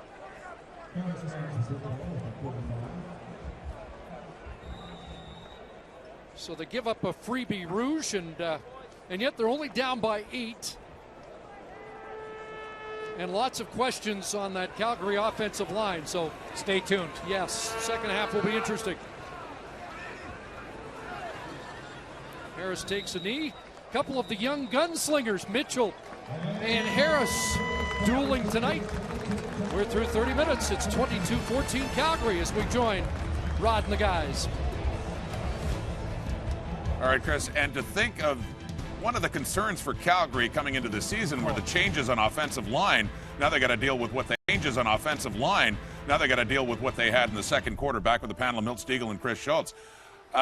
Yes, you have Dan Federkyle moving over to left tackle after the injury to Edwin Harrison, Schultz, and then Federkyle himself gets injured. Now, they were still able to score a very big touchdown to Jeff Fuller right after that to help them keep this lead, but this has to be a big concern for Calgary's offense in the second half. I would describe this as an oddity in football of extreme proportions. Rare it is you lose both of your offensive tackles. Losing Edwin Harrison is big because he basically is one of your best players. He protects the backside of Bo Levi Mitchell. And then to lose Dan Federkow, a guy who's been very amazingly consistent, protects the front side. So what do? You shift and you adapt and you overcome. Now, Quinn Smith, as a young football player, defensive tackle, was coached in Concordia by Brian Chu, so he is not uneducated on the position. The key in halftime is just to have one guy talk to Quinn Smith, the offensive line coach, and then on the football field have one guy, Spencer Wilson, the right tackle, talk to Quinn Smith, because if everybody starts talking to the young man, telling him, okay, remember this on this play, remember this on this play,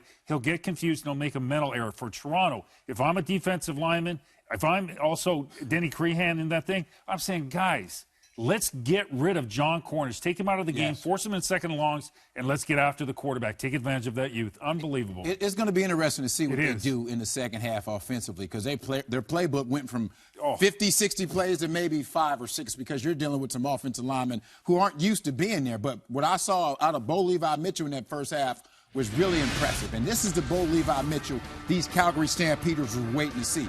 The guy who led his team to a Grey Cup last year. And I like what he did. They rolled him out some. He's making some excellent throws.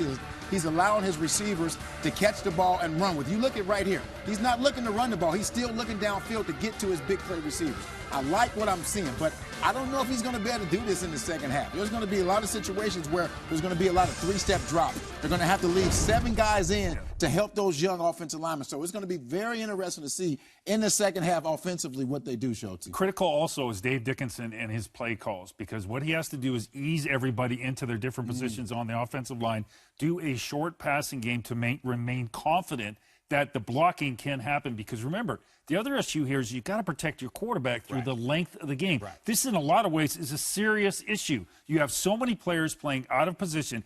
The play calling of Dave Dickinson is as important as a coordinator than anything else right here. You still want to maintain your aggressiveness, but you've got to be conservative and you've got to be realistic. Defense is going to help out now. We finally see that defense forcing some turnovers coming to this game. They were -7 with turnovers. They need to create some more turnovers to put that offense in a better position to score. And Toronto, go after the quarterback, because this is an opportunity of a lifetime. And to your point about John Cornish, his carries the first half, very un-Cornish-like, although to a large degree understandable given the injuries, but 8 carries for 31 yards. And the Argos have done a very good job in the first quarter of keying on him and leaving it in the hands of Bo Levi Mitchell.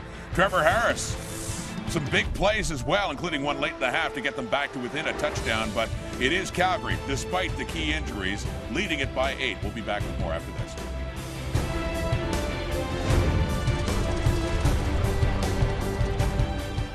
CFL Fantasy is now a reality, and TSN is your home for all the action. With the season now underway, here's a look at the current leaderboard, and it is a tight race. Be sure you go to tsn.ca/CFL Fantasy to set your roster for a chance to win a trip to the 103rd Grey Cup in Winnipeg and a Joseph Abboud suit from Moores. Every pick counts. Make yours today. It's Calgary leading at the half at the end of Week 3, and Week 4 begins in just a couple of days. Thursday night football from Montreal with the Ticats and the Owls. Friday night doubleheader, Eskimos, Red Blacks, and then the Lions and Rough Riders. These are rematch games from last week, and then the Blue Bombers rounding it out against the Calgary Stampeders. That'll be Saturday at 7 Eastern Time. And so I mentioned those rematch games. Which of these 4 games has really caught your eye, Mr. Stiegel? Well, I'm going to look at that Edmonton going into Ottawa. I'm going to look at Ottawa to see if they're for real. We saw what they did those first 2 games against Montreal and BC, and then they pretty much got wiped off the field last week against Edmonton. Can they bounce back and beat this same Edmonton team? That's going to determine if this team is for real or if this is the same team from last year. And that's what people are saying. Well, they played well the first 2 games, but they got wiped off the field last week, and we're seeing the Ottawa of old. They need to bounce back and not only have a good game, but win that game, Schultz. And I'm looking at the BC Lions going into the Saskatchewan Roughriders. BC, that was a great win. You had great resiliency. You competed hard. That was a great heart win. You can build off that. Saskatchewan, you got 15 games to go. Your problem is your fourth quarter play. Even in the Winnipeg game, that was tied going into the fourth quarter. For both of those teams, 32 penalties between both of those teams. Please, please play a better brand of football, not just from the entertainment side, but at one point we had 6 straight plays of penalties. And I know that it's difficult with the defensive backs and all those other issues, but 32 gets to the point of ridiculousness. And you got to be able to cut down those penalties for obvious reasons of winning and losing, but also the quality of the game. Undisciplined football. Stressful times in Saskatchewan, too, losing back-to-back games and overtime games. They could have won both of them. Fourth quarter play. Absolutely. I'll tell you, I'm very curious to see Hamilton in Montreal, too. The Ticats coming off a bye, putting up 52 against the Bombers the week before in week 2. And week 3, not done yet. And it's Calgary. Some key injuries up front, but they are hanging on to an 8-point lead to the Argos at the half. CFL must-see moments. The Red Blacks tonight. And look at this! Right into the midst of Zach Evans! He's going to rumble all the way! I can't believe that play! Swing it back out, what a hit! Shaq Murray Lawrence just got leveled. Show you what I'm talking about. It's unbelievable. I've never seen it before. Now the play fake again. The pass is picked off, and this is going the other way. Johnny Adams, touchdown. Lule, end zone, touchdown, game winner, Manny Arsenault. At the half in Calgary, the Stampeders leading the Argos by 8. Here's Milt with the stats. Thanks, Rod. Great first half by both of these quarterbacks. Both of them are doing a great job. I think for the Calgary Stampeders to win this game, they have to get John Cornish going because of that young offensive line will not allow Mitchell to drop back and pass. Bo Levi Mitchell, 13 of 16. A couple of touchdown passes. Here he is now with Jermaine Franklin. Well, Bo, first of all, I'll ask you about that second quarter. It took a little while for the offense to get going, but it looks like you found something. Yeah, man, we just had to, keep chugging. We knew who we are as an offense, and, the last 2 games haven't represented that. But we knew we were close. And, right now we don't have it done. There's a lot we still got to do. Obviously, some mishaps with 2 O-linemen going down. So we're going to have to pick it up around those guys and rally around it to win this game. That was the next question. How do you do it? If both cannot return, how do you guys survive without 2 key offensive linemen? Hey, man, play football. That's what we're here to do. That's what we get paid for. You only dress 6 O-linemen, and, this is a bad situation. But this is going to happen. Teams have gone through this before. We're not the first ones to do it. So it's going to start with me, start with the O-line, and we got to go down and win this game ourselves. Thanks for your time. Yeah, appreciate it. And those 2 losses notwithstanding, it was a very good second quarter for the Stampeders with 3 touchdowns, a big turnover to set one of them up. So they do have the lead. Can they hang on against Trevor Harris and the Argonauts? Second half kickoff is coming up. Busy first half for Quick 6 with Calgary scoring 3 touchdowns, 22-14 Stamps. Before the second half, Jermaine Franklin with Trevor Harris. Trevor, 186 yards passing, a couple of touchdowns. How would you assess that first half for the offense? We're down by 8. We gotta make sure that we execute in the second half, make sure that we're doing what we need to do to try and get this win. Is it the turnovers that you need to clean up for the second half? Absolutely. We got to cut out the turnovers, cut out the penalties. We got to hit their quarterback. We got to get to him, and we got to protect ours, so we got to make sure that we're taking care of the football and just sustaining drives. Thanks for your time, Trevor. Thank you. Well, the most interesting sidebar of this game tonight, first half, the loss of 2 offensive tackles on the Calgary sideline. At Delmonico, the offensive line coach had his work cut out for him at halftime. I think one of the things we might see the Calgary Stampeders do is play a lot more tight end, bring in Rob Cote in there a ton to try and help up, but they coach up that offensive line. Interesting comments from the guys about what the offensive coordinator has to do with his playbook now. Yeah, it'll be important. Obviously, a lot of the pages of the book for Dave Dickinson are gone. Night football game, Stamps lead by 8, trying to avoid their first 2-game losing streak in 3 years. Argos trying to come back as they did last week to remain the only unbeaten team in the CFL. Second half underway with Tim Brown on the return. James Juracek's got him beyond the 30-yard line.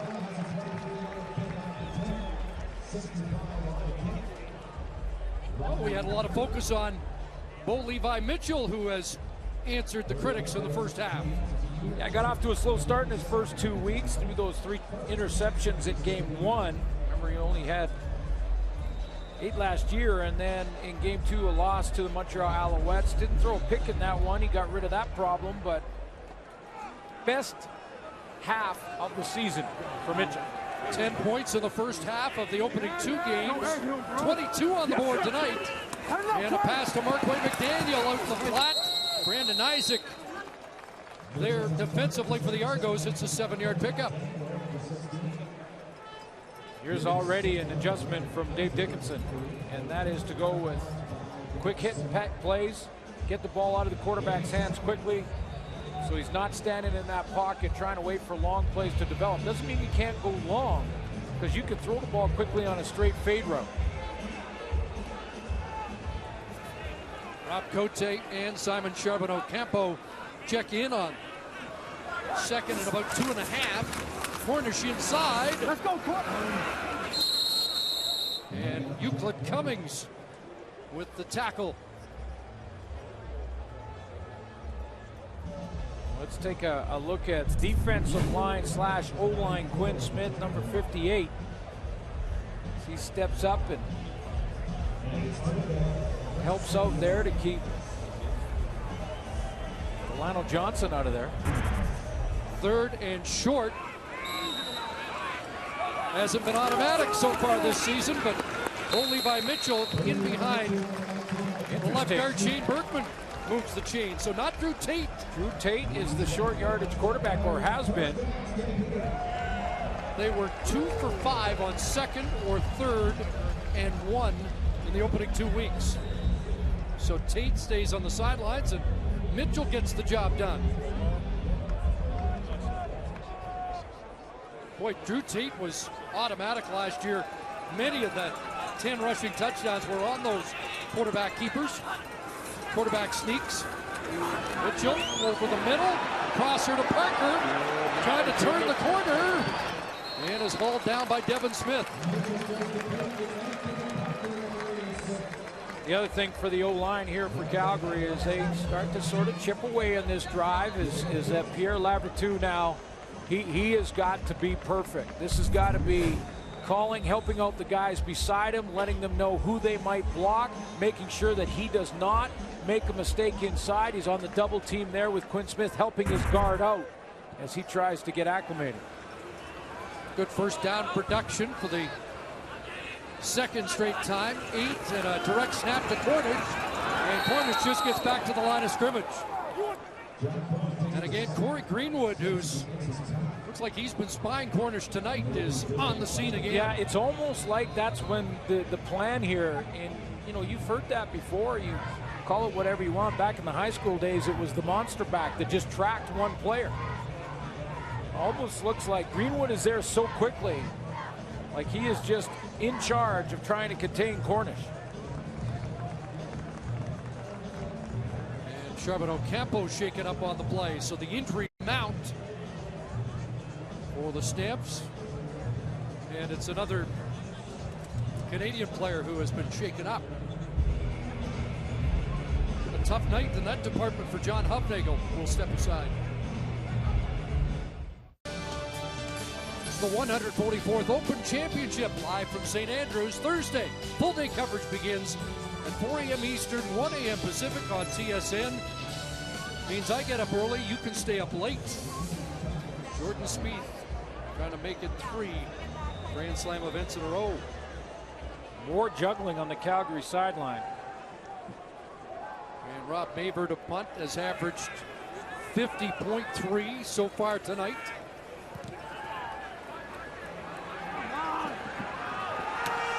Flag down as Owens taken down quickly. Downfield was Charlie Power. First man to Owens after a 44-yard punt.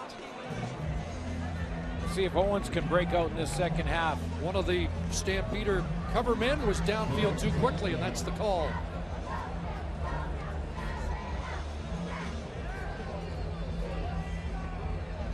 So the option looks like Toronto's going to ask Calgary to punt again.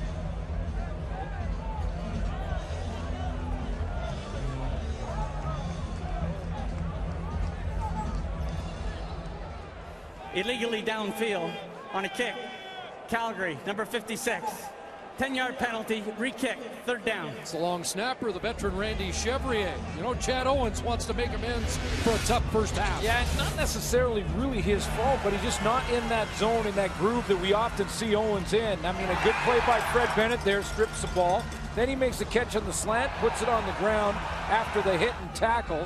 And then this poor decision, they're just going to kneel down to end the first half, and he gives up a point he didn't have to because he didn't corral it. So I wouldn't say he's just having a bad game, just Chad Owens is kind of fighting it in that first half. We'll see if he can make a big play and make amends here. 51 all-purpose yards in the first half. 99 yards catching in game 1, 88 in game 2. The target on almost 1/3 of Trevor Harris's throws in the first 2 weeks. Another flag, and Owens letting that roll a long way. And then gets stuck. And a good hit by Jamar Wall. 56-yard punt. Well, see what the flag is, because if it stands here, it didn't get much more over making them kick again. Yeah.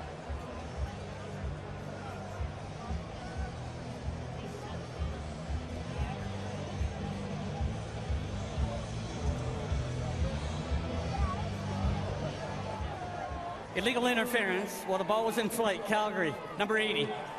10-yard penalty from the point where the ball was caught. 1st down.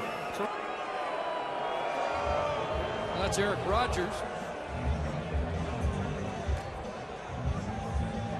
And Mark Killam pleading to let them play football. Well, I mean, that one play aside, and you could see how angry he is with the call. But the one play aside, I mean, it seems to me almost every kick the Stampeders are drawing a flag. Well, that has Killam's blood pressure up, but not that costly. 10 yards from the point that Owens touched the football. And Whitaker, his first good run of the game, close to 1st down before he's tossed back by Freddie Bishop. 9-yard pickup for Whitaker. Started the game with a couple of 2-and-outs. In fact, both quarterbacks did, but Trevor Harris got on track with a 7-play, 78-yard drive. Got the Argos on the board. Nice throw there in the seam to Hazelton. And then a late touchdown to get to within 8. Big play by Torrey Gurley. Now the Argos have an injured offensive lineman, Wayne Smith. Jeff Keeping missing his 3rd game, expected to be ready for the next game. Argos will get 4 days off after this. Don't play again until the week after against the BC Lions. And Scott Milanovich expects his veteran center to be back for that game.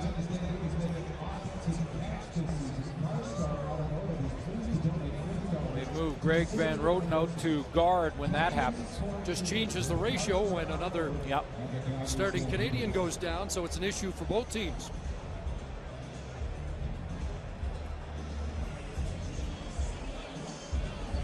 Wayne Smith, 11-year vet, gets attention, so we'll step aside here early 3rd quarter. Purelator tackling hunger across Canada. A promise we can all help deliver. 1 each between these two teams tonight. Calgary and Toronto both have one. Cleon Lang for the Argos and Juwan Simpson for the Stamps. You ain't got no. And a shout out to the folks in Ottawa, because the food drive is there coming up this week. They've got a goal of 95,000 pounds. 2nd and short, and flags fly on both sides. Would be a 1st down for the Argos. And the injuries amount. Charbonneau Campo carted to the Calgary room. Wayne Smith did walk off under his own power for Toronto. Boy, that injury card outside here in Calgary. Calgary, number 55. 5-yard penalty, 1st down, Toronto. It's been as busy as quick 6 tonight. So an offside against the Stampeders is the 11th penalty against John Hufnagel's crew, and uncharacteristic. Is that ever? Really? I mean, you go back to last year, they were number 1 in the league, fewest penalties. After 2 weeks this year, same thing. They tell me penalties are up this year. Here's Coombs. Gets away for the first. And the second, but not the rest of the posse. Brought down back at the 25, a loss of 10. Well, there's three phases in football: offense, defense, special teams. And yes, the Calgary Stampeder offense taking some hits offensively. 3 injured players now out, including the 2 tackles. But that doesn't mean the defense can't still get after it, and they can clean up some things in their teams. That's what the speech was at halftime, you can guarantee it. Joe Burnett, the former Eskimo, brought Coombs down, so it's second and a bunch. And it's a handoff inside to Coombs. And he's tripped up. Check that, Whitaker, brought down by Charleston Hughes. So after 1 first down, the Argos offense forced into a punting situation on 3rd and 14. How about Hughes last week? Cramped up, made the bad decision, and he admits it was, of walking uphill to Percival Molson. Didn't think it was that much of a walk, but it took its toll on the big guy. And in the 4th quarter, cramped up. He'll be taking the bus from now on. Yeah, jump in a cab. 53-yard punt, and Brown might have something on the return. Up across the 45. 26 on the return. Flag on the end of the play that will negate that Brown return of 26.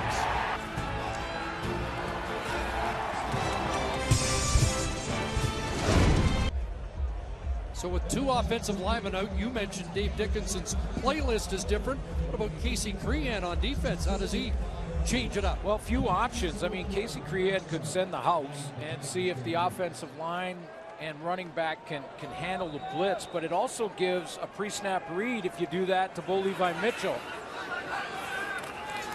Legal block brought it back to the 29. Mitchell on a roll, and he'll run it out of bounds. Chased by Jason Vega. So Casey Crean could go with all-out blitz, and then he'd have man-to-man, which means Dave Dickinson and Bo Levi Mitchell would see that early before the snap of the ball and maybe be able to get rid of it before the blitz got home. Or he could try and zone blitz and just hope that the guys up front could confuse the O-line in that regard, or else just play the one-on-one battles, 4-on-5, and try and beat your man because the guy you're playing against got very little to no experience. Mitchell had 5. Rolls this near way, throws into traffic, and Owusu-Ansah had a hand on it, knocks it down. It's a 2-and-out. 2 players, same area. Looked like West and Fuller were very close, and a lot of double blue in the neighborhood. And about 4 defenders. Yeah, there was 4. And fortunate, it was not intercepted. Down that sideline, Joe West wide open.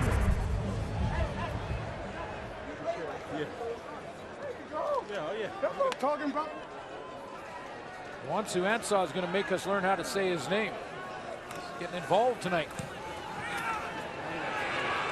Big boot by Maver, and it's A.J. Jefferson back. 61-yard boot. And the flags are still, so Rob Maver having himself a night. Trevor Harris trails by 8. See if he can get this Argos offense in comeback mode again. CFL 5 up front right here cannot leave until the ball is kicked, and take a look on the outside, number 36, Glenn Love here. Rob Maver's got a very deliberate motion, steps up, and he's gone and about 7 yards downfield before the ball leaves the foot of Maver. And that'll force a re-kick, and you've got to think a very tired cover team all of a sudden by the Calgary Stampeders. Gave up a lot of yards last week and on the cover teams against Montreal, and with all the focus, guys are a little over anxious to get downfield.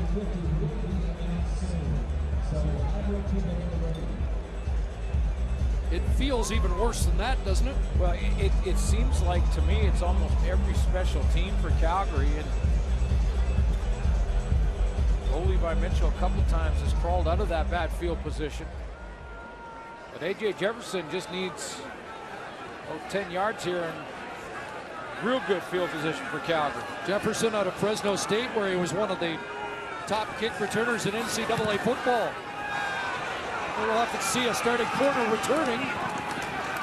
And he is stopped before he reaches the 50. So the downfield guys get it done anyway after a 44-yard punt.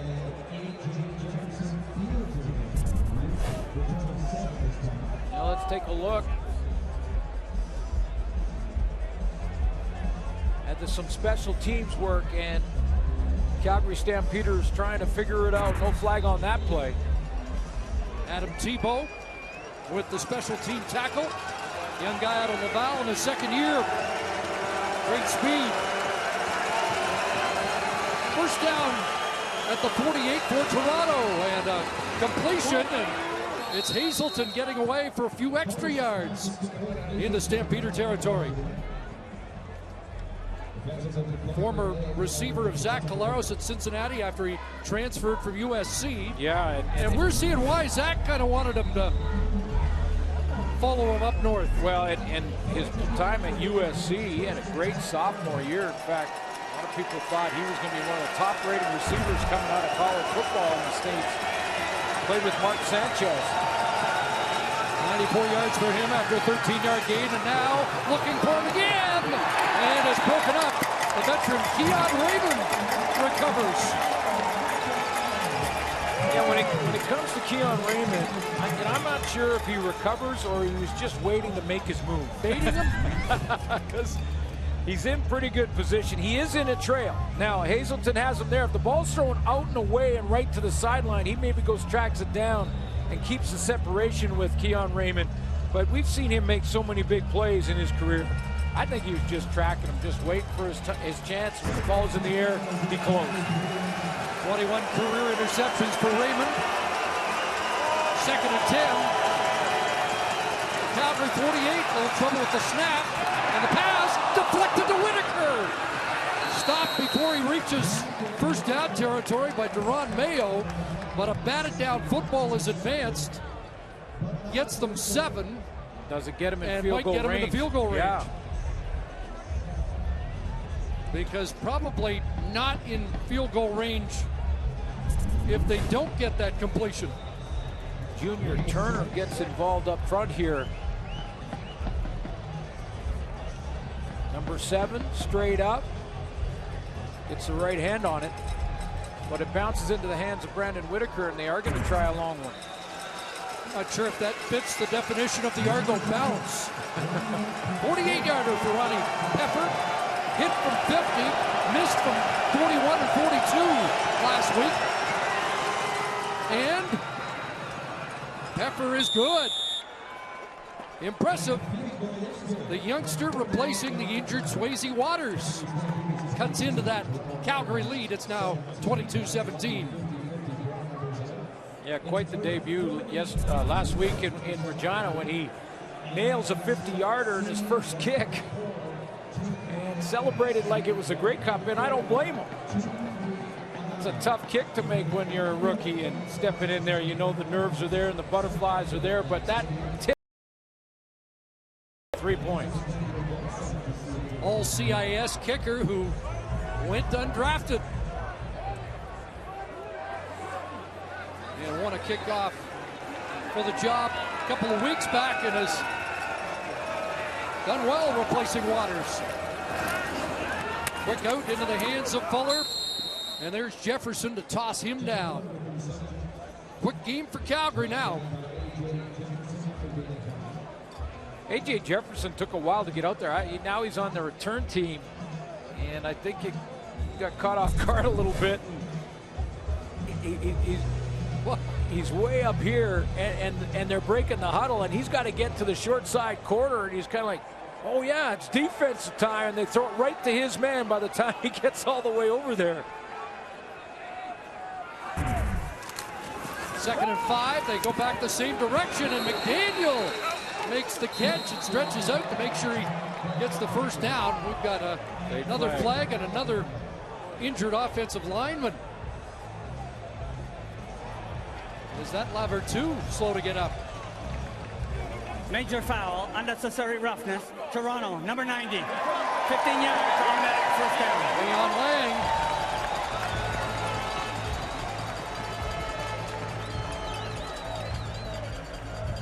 And that will march it to the Toronto 50. Saw Labertu get up slow, and it was from behind the play.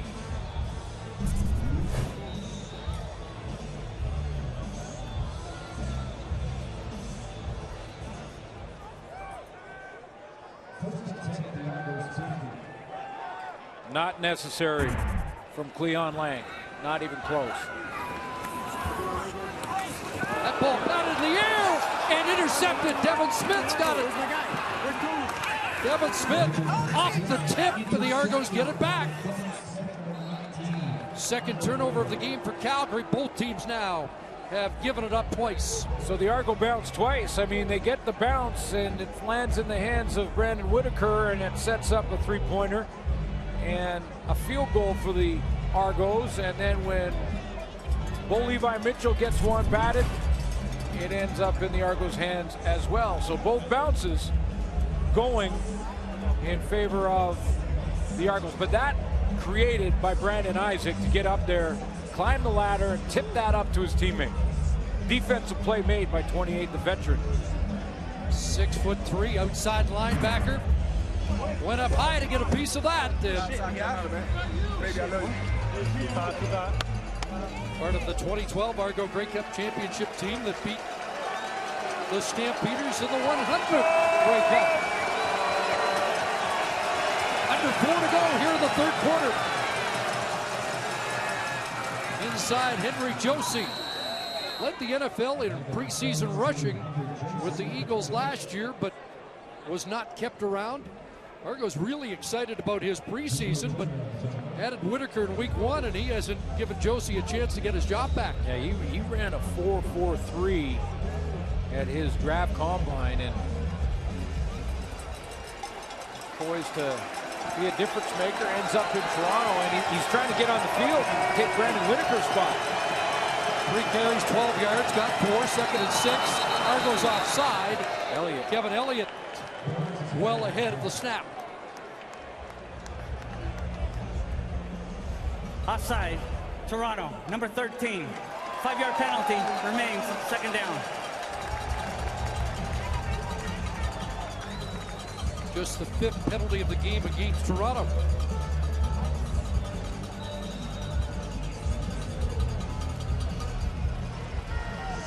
Likely changes the play call now at 2nd and 11. Despite the Argos' success on offense so far this season, they have not been particularly good on second down conversions. And it was knocked down as Brandon Smith, the all-CFL defensive halfback, went up and knocked that down.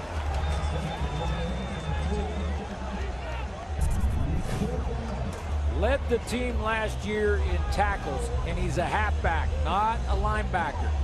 And watch him get up and knock this out of the air. That's dropping right into the hands at first down territory plus. Trevor Harris thought he had a completion.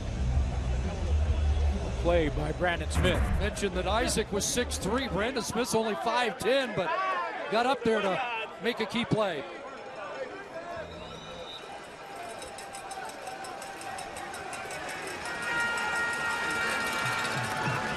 So Peffer boots it away. Good high kick.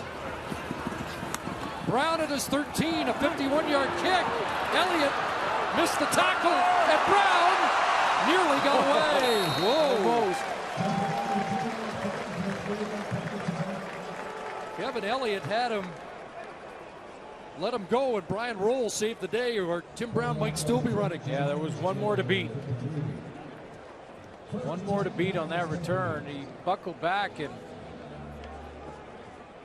made about 3 or 4 Argo tacklers miss, and gets one more. He's still running. Frustrating night for him. A couple of good returns, nullified by penalty. Starting to get the feeling here Calgary's kind of hanging on. Yep, field position game now, considering those offensive line changes. Cornish Runs over Corey Greenwood. Greg Jones there as well. And 6 for Cornish. It's been a fun matchup. Corey Greenwood's made some plays. Cornish got him to the end zone on a inside the 5-yard line run. It's been a great matchup. 11 carries, 38 yards, and the middle linebacker, Greg Jones, shaken up. He's going to have to take a knee. 3-time All-American at Michigan State. Led Michigan State in tackles as a freshman. The last player to do that was in 1978.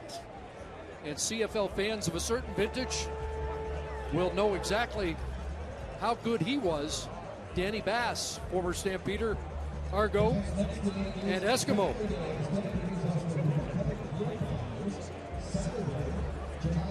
Jones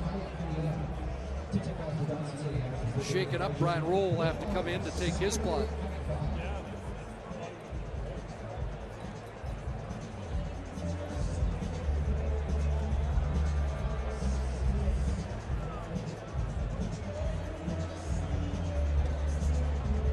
Well, I haven't seen Casey Crehan just send pressure, all-out pressure with man-to-man coverage behind it. It looks like he's going to sort of, at this point anyway, just expect his veteran D-line and linebackers to win the battles against an inexperienced O-line that's been patched together because of 2 tackles going down in the first half. Basically, play your own defense and just beat your man. Not a bad strategy. Looks like Jones should be okay. You can imagine, I'm pretty sure it's safe to say Cleon Lang will be looking at supplemental discipline. Late shot, at least be in the review panel after this one. 6 for Cornish, 2nd and 4. They show pressure here, and a flag comes down, and did that pressure get there too quickly? Yeah, Brandon Isaac comes like off the edge, and Brandon Isaac's got to know better. I mean, he jumps in the neutral zone. Unless he's drawn, I don't think he was. He does that little dance at the line of scrimmage we've seen blitzers do before. Toronto, number 28, 5-yard penalty, 1st down, Calgary. Valuable 1st down for the Stamps. Gets him a little breathing room. Mental mistake by Brandon Isaac.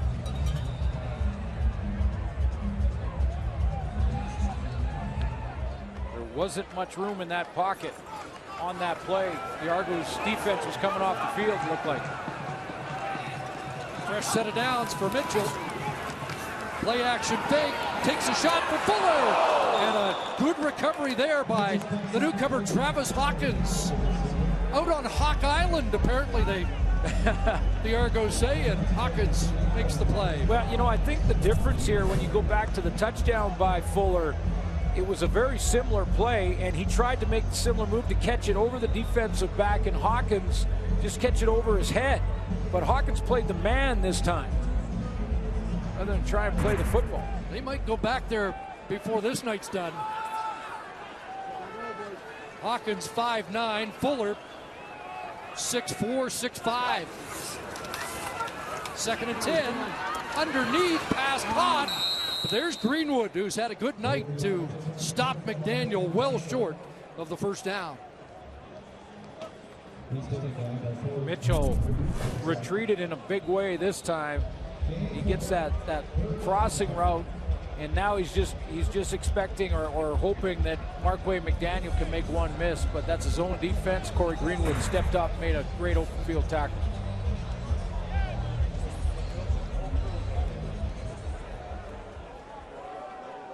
Chad Owens is deep as Maber gets set to punt again. With under a half minute left in the 3rd quarter. Another beauty. 62-yard punt. Owens on the return, got outside, gets a block, and away he goes. Across midfield, and once again, it's Rob Maber who has to make a tackle, as he's done a couple of times this year, although there is a flag back at the Argo 27.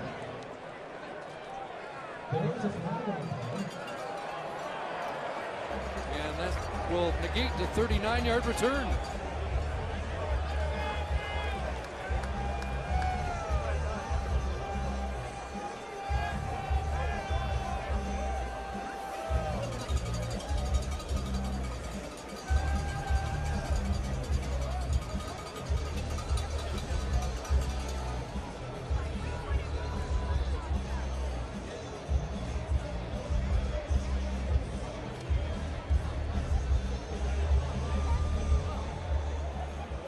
There's no infraction on the play. First down, Toronto. I was searching while that conference was going on this replay angle here to see if there was a penalty I could find, and I really didn't find one. Right at the point of the attack was fine. That block to the left of your screen, that's clean, up above the knees and fine, in front. Turns out there wasn't a penalty. And didn't see a flag initially, but that's hard to explain that a flag would end up on the turf and not result in a penalty. There's Harris throwing complete, and Elliott's got another catch. Dragged down by Jamar Wall. First down Argos on what should be the final play of the third quarter. So we head to the fourth. It's still a Calgary lead, but just by 5 as the home side keeps hanging on.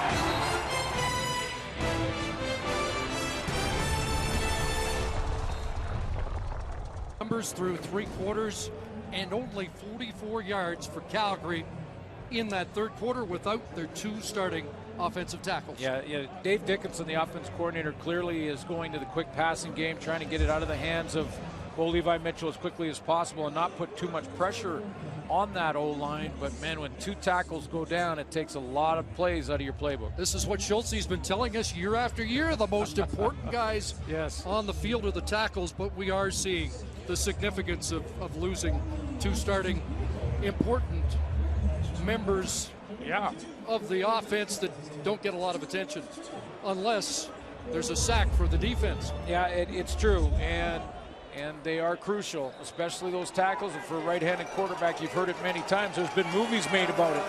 The left tackle for a right-handed quarterback. Thought Elliott got to the first down stick. He was just short, so McPherson and the short yardage team come on, and he'll plunge ahead. And more flags. That Calgary lining up offside. Let's find out. Offside, Calgary, number 95. 5-yard penalty, first down, Toronto. Freddie Bishop offside. John Huffnagel's going to have to use the other side of the paper as he continues to monitor the infractions.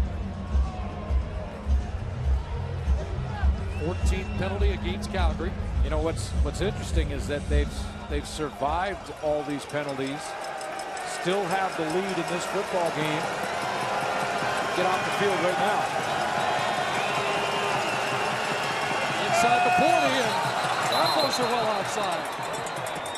It looks like Kevin Elliott is getting frustrated that he knows the snap count and it's not getting out of there on time, because he was about 8 yards down offside.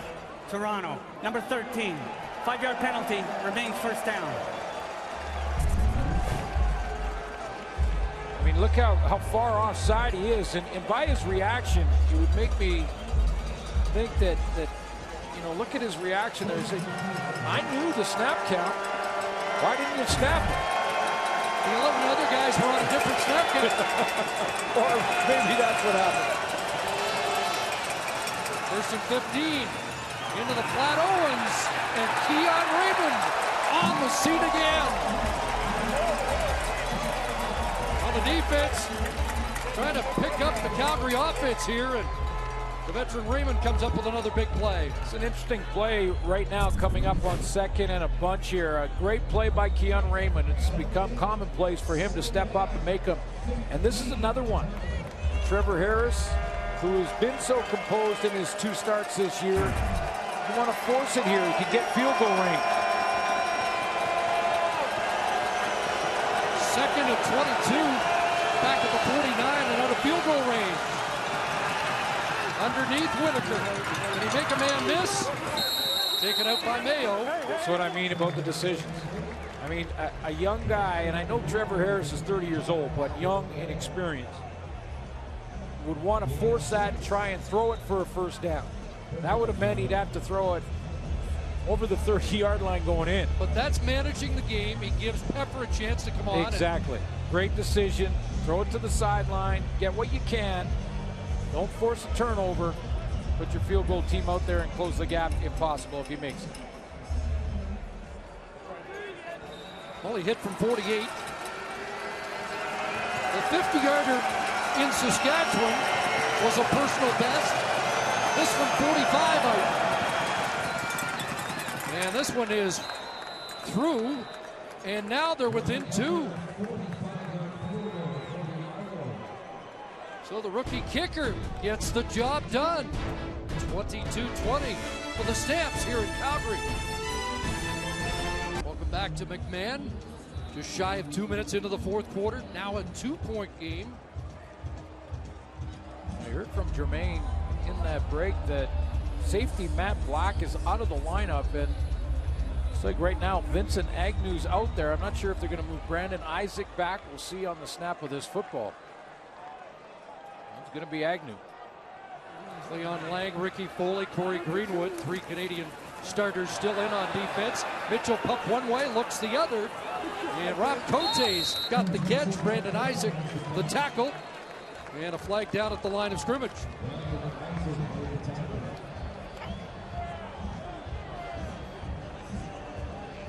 So many Canadians down in this game, and the ratio. Procedure, illegal formation, no end. Calgary, 5-yard penalty, remains first down.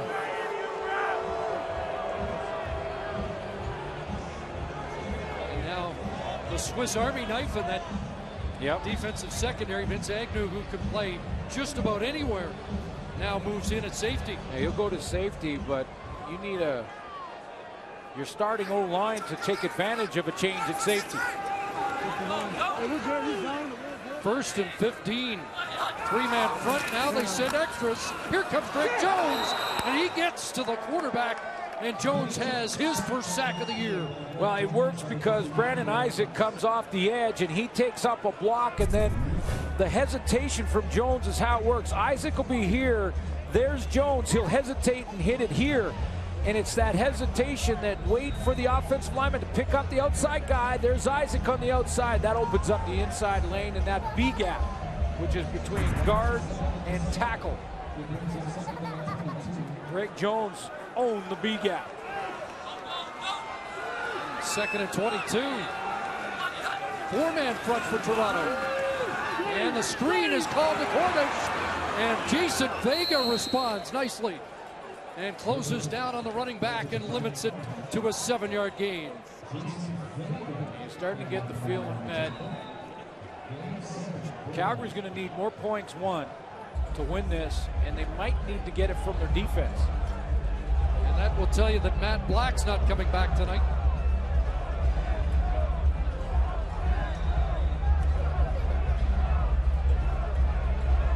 And the Stamps have not scored here in the second half. Argos have a pair of field goals and are a field goal away from taking the lead.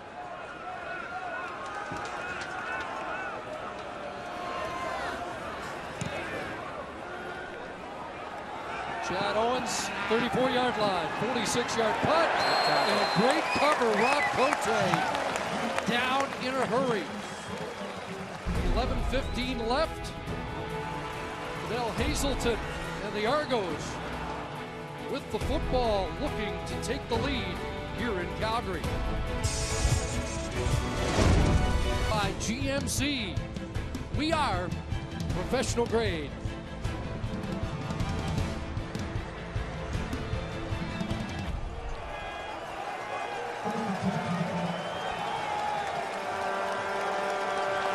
In a field position here in the second half. Argos with a chance to take the lead as Harris over the middle, incomplete. Whitaker couldn't hang on, and he had a little room ahead of him. Yeah, he did. Was that just off target, or did he just get a little complacent on that crossing route, just reach out with one hand when he could have got two on it? Coming from right to left. Play action to Chad Owens.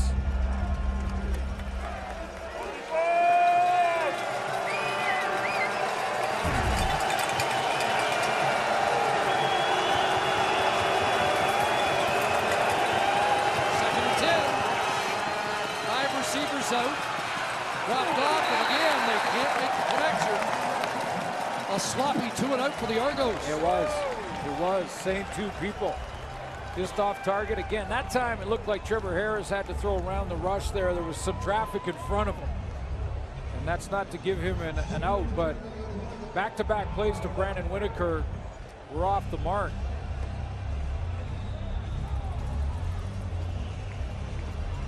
In a rotation there, Whitaker is back and forth in the lineup with Josie. Henry Josie. Fifth 2-and-out on the night for Toronto.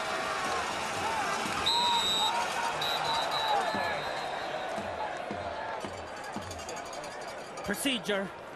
Toronto, number 40.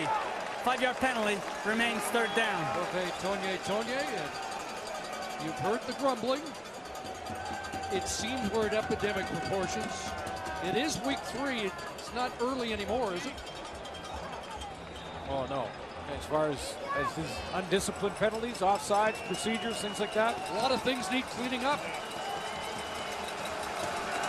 That's on the teams and the players.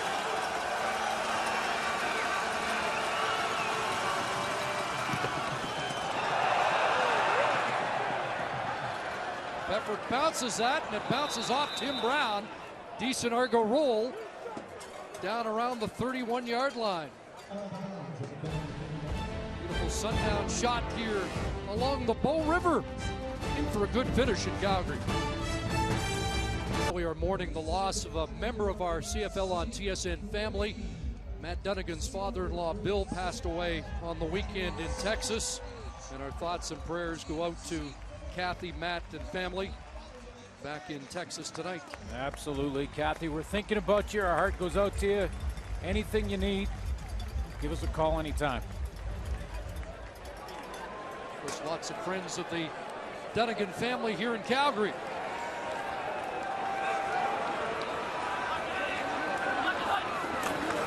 Under 10 minutes to go. Mitchell play action. Looking for Rogers. And out at the Argo bench, incomplete. Brandon Isaac trying to stay with the dangerous Eric Rogers. You know, I think the snap to Bo Levi Mitchell goes to this shoulder, and that throws the timing off of this play. Remember what Coach John Huffnagel said before the game? He said, it's the little things, guys. If it's the little things we take care of, the big things will be fine. That's a little thing, but that snap just being a bit outside messed with the timing. Rogers has been the favorite target. 5 catches, 100 yards, and a touchdown. It's 2nd and 10. Pocket collapses. Mitchell takes off, and he is buried on a big hit. There is a flag in the Argo secondary. Euclid Cummings taking down Mitchell. It looked like Eric Rogers got hit. This will be in the unnecessary roughness.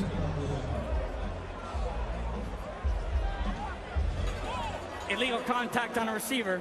Toronto, number 30. 10-yard penalty, first down, Calgary. That, by the way, is the first illegal contact penalty against Toronto this year. Got a 5-yard zone from the line of scrimmage. The line of scrimmage is here, and then you go 5 yards to there. Anything beyond that, you can't touch the receiver when he makes a break on the in-cut and then twist him around to the ground. Not much question. Here's Cornish. Left side. And Jones brings him down. Up at the 45-yard line. Close to 5 for Cornish. And Cornish ran all over the Argos here last year at McMahon, particularly the second half. 174 yards on only 11 carries in that game.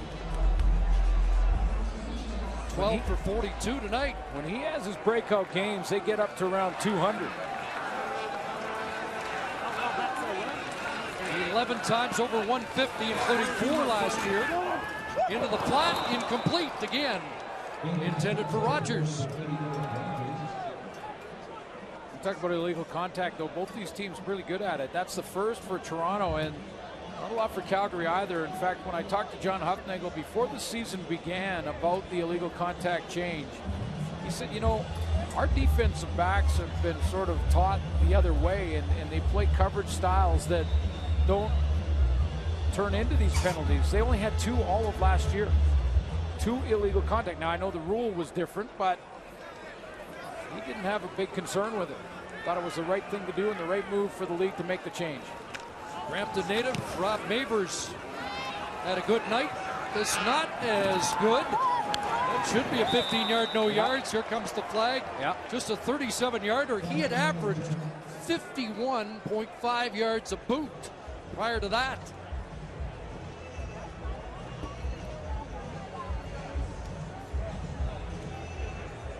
No yards. Calgary, number 24, 15-yard penalty. First down, Toronto. 2015 ESPY Awards are back, hosted by Joel McHale. The awards recognize the best in individual and team achievements over the past year. Catch it live Wednesday, 7 Eastern, 4 Pacific on TSN 1 and 3. Great crowd here, and it's good to see after the Stampede. You got a little Stampede flavor. A little rodeo in there on Saturday. Rare game on a Monday after a busy Stampede week.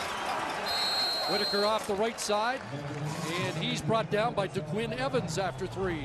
Very first rodeo live, and first of all, the true cowboys in this city is pretty cool to see. I'll say this, I thought for years, I played a tough game years ago and cover a tough game with tough people playing in it. Those Cowboys, man, that's the real deal. They are tough as it comes, and because most of the time the bull wins.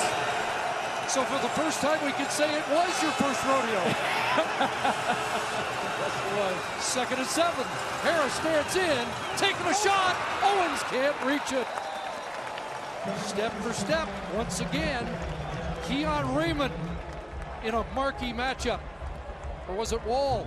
Well, either way, Wall has the interception in this game. Keon Raymond's the playmaker, and you're right. They're forcing Trevor Harris to be spot on with his throws here. If he's a little bit off, they go incomplete or they're getting their hands on him. It was Wall, and he was step for step. See, that ball has to be perfect or it goes to Wall.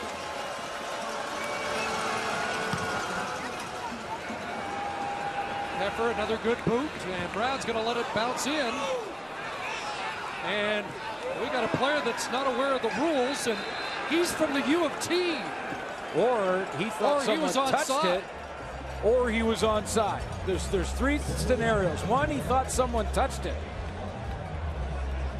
2, he was onside, or 3, didn't know the rule. 74-yard kick. A kid from the U of T probably knows that rule, but it is his first rodeo, and maybe the excitement of the night got the best of him. No yards. Toronto. 15-yard penalty applied from the 10-yard line. First down on the 25.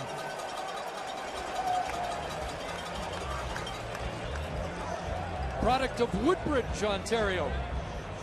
So he's not onside, and the ball is nowhere near. There he is down here. He's a gunner. So he makes a nice move to get open, take off down the field, and you can clearly see the ball is nowhere close to touching Tim Brown, and yet he goes, that's it, I'm going to get that, baby. I don't care. Just forgot about the rule and then went, oh, right.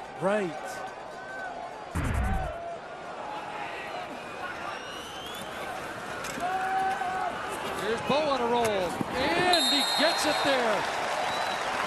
Timing perfect to Eric Rogers. Stretches to make the catch in front of Travis Hawkins. Love the play call. Little play action, but move the launch point. Get Bo Levi Mitchell outside of that offensive line. Get him on the full roll. Dave Dickinson going into the playbook saying, let's move the quarterback around a little bit give our O-line a little bit of help. 6 catch, 114 on the night. The numbers for Rogers. Fake to Cornish. Underneath the sidearm to McDaniel. Hurdle one and then gets bounced out at the 50. Hawkins on him. But consecutive first downs for Calgary. I don't think that's happened here in the second half. No. Eliminating penalties, get on the roll, go back to the play action again. Play made here in the open field, though, by Marquay McDaniel. So McDaniel has 7 catches on the night.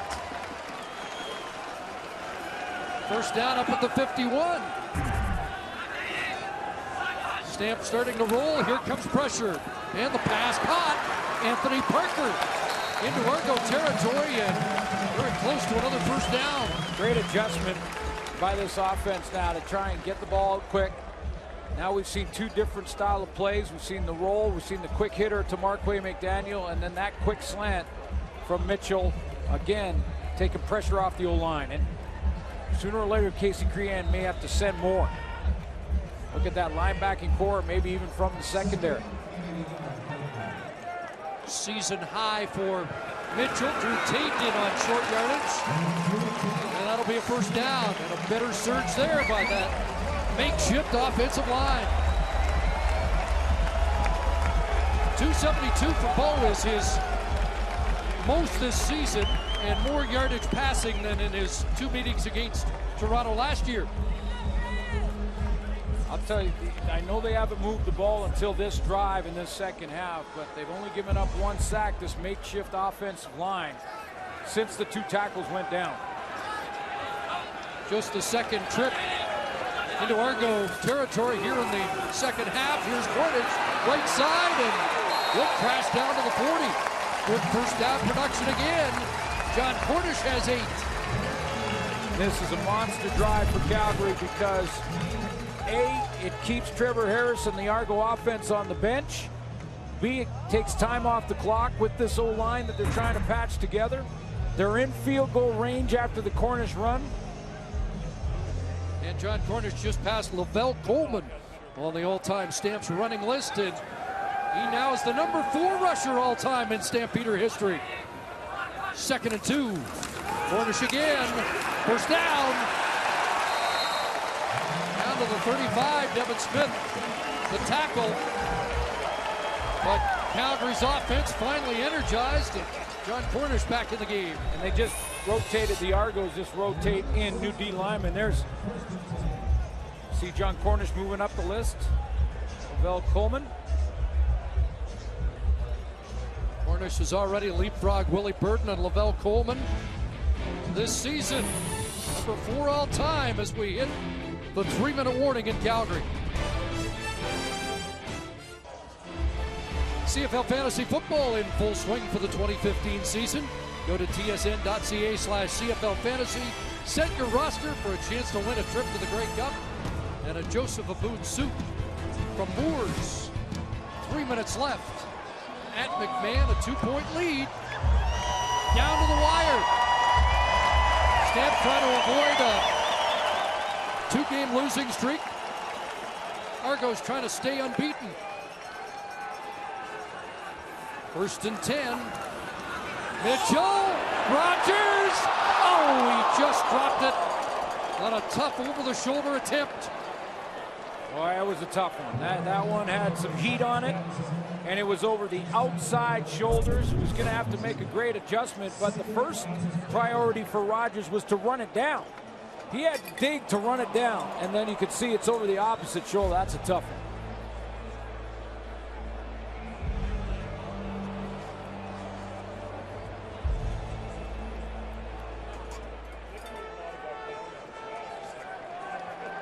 Got in behind A.J. Jefferson, 2nd and 10. 3 receivers near side. Here comes the heat. John Cornish screen, and he tripped up at the 20, but still a first down. The Stampeder offense continues to roll.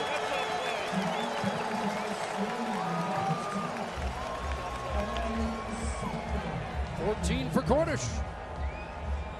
Blitz coming from the secondary for the Argos, but look how far back they start from. There's just too far away, so the blitz is not effective. It gives Bo Levi Mitchell a chance to throw this screen underneath. Perfect call at the time. Like he tripped on his own.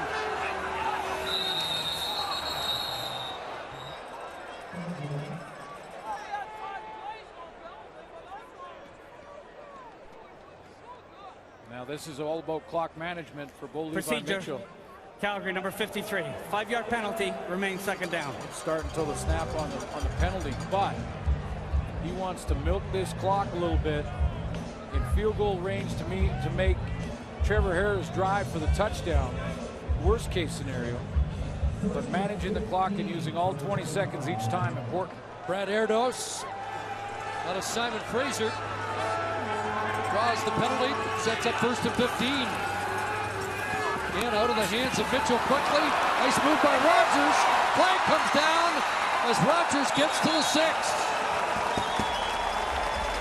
Jeff Fuller looked to turn to talk to, or Jeff Fuller looked to turn to talk to the official.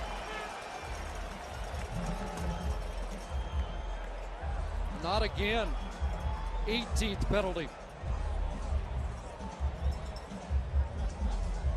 Dave Dickinson arguing that the block came after he had the ball. Illegal interference, blocking downfield prior to the pass. Number 3, Calgary. 10-yard penalty, remains first down.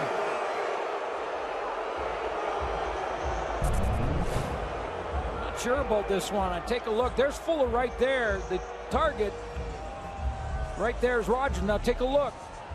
He's caught the ball, then he makes contact. Wow.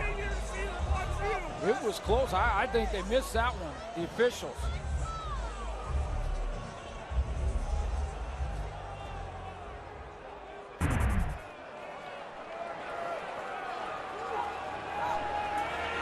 So 1st and 25 back at the 35. Here comes the heat. Another screen. And Cornish stopped at the 29-yard line. Let's go back and take another look because that looked like the timing was fine. That Eric Rogers had the ball in his hands right now. Timeout.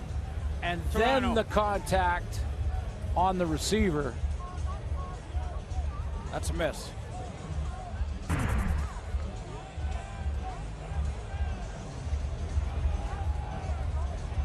Argos have stopped the clock. The 11th play of the drive upcoming.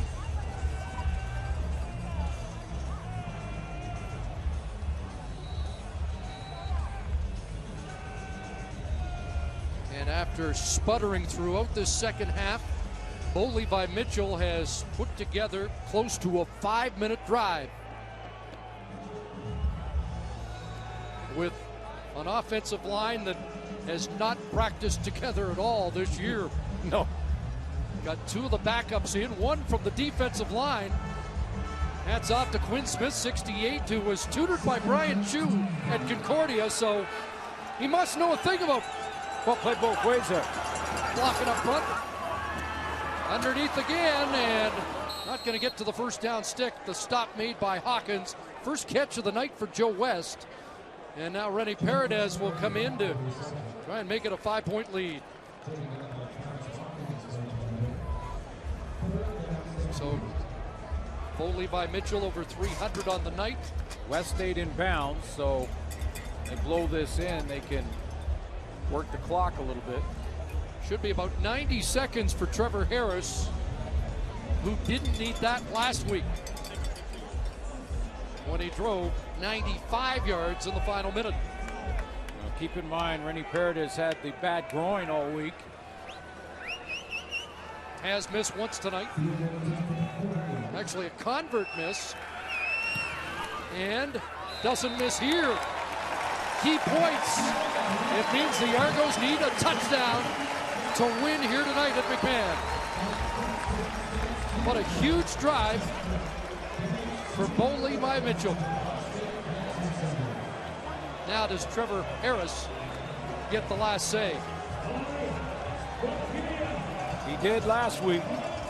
Pushed it to overtime and then won it in double overtime at Mosaic Stadium.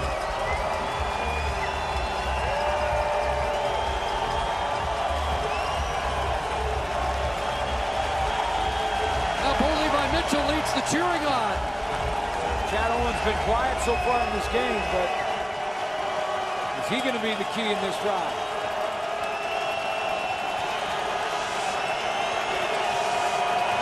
"75 yards away.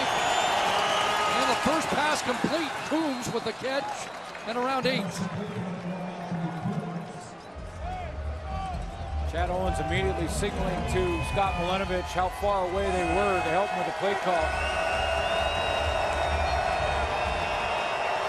Clock will start to run.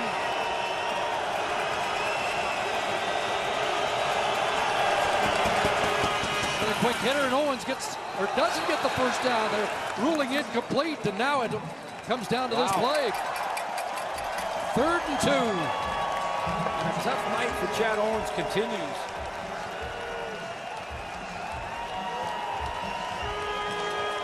In the middle of a couple of turnovers. He's been shaking his head pretty much from start to finish in this game. And Owens makes that play. Yeah, routinely. 99 out of 100.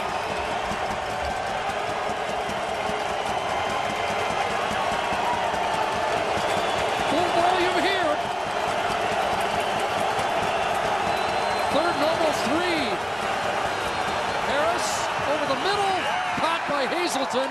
That should be a first down. Just. Deron Mayo the hit, but forward progress was across the 45. Just. That first down marker on the 45. And it just gets there. The hit immediately on Hazelton. And his both feet were across the line. 6 catch, 97 for Hazelton. First down. Harris in trouble. Gets it away. Hazelton, and it sails 5 yards beyond him.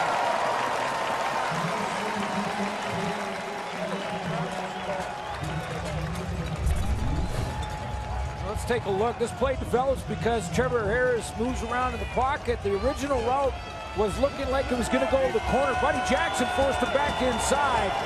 And an overthrow from Trevor Harris. And a push off from Hazelton. 2nd and 10.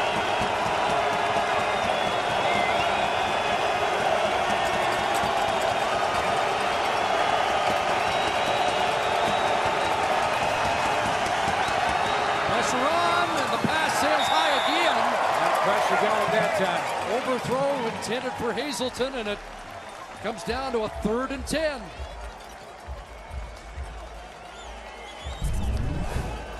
Pressure gets there this time. Brandon Boudreaux. Good push. Forces the back throw from Trevor Harris.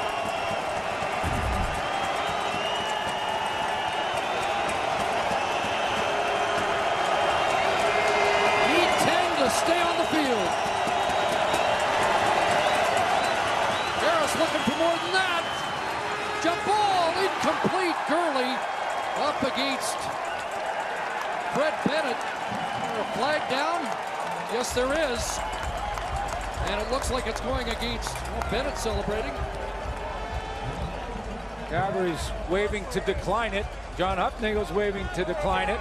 We've seen a couple of push-offs tonight. Pass interference. Toronto, number 81. Penalty decline. First down, Calgary. Gonna say it looked like Torrey Gurley had a couple of pushes in the back of Fred Bennett, who's had a great game. And you can't do it offensively either. So even if he caught that, he'd been coming back. So 43 seconds left for Calgary to take off the clock and post what will not be a pretty but a gutsy win, considering what happened to their offensive line in the first half tonight. Yeah, that O-line hung in there. Really did.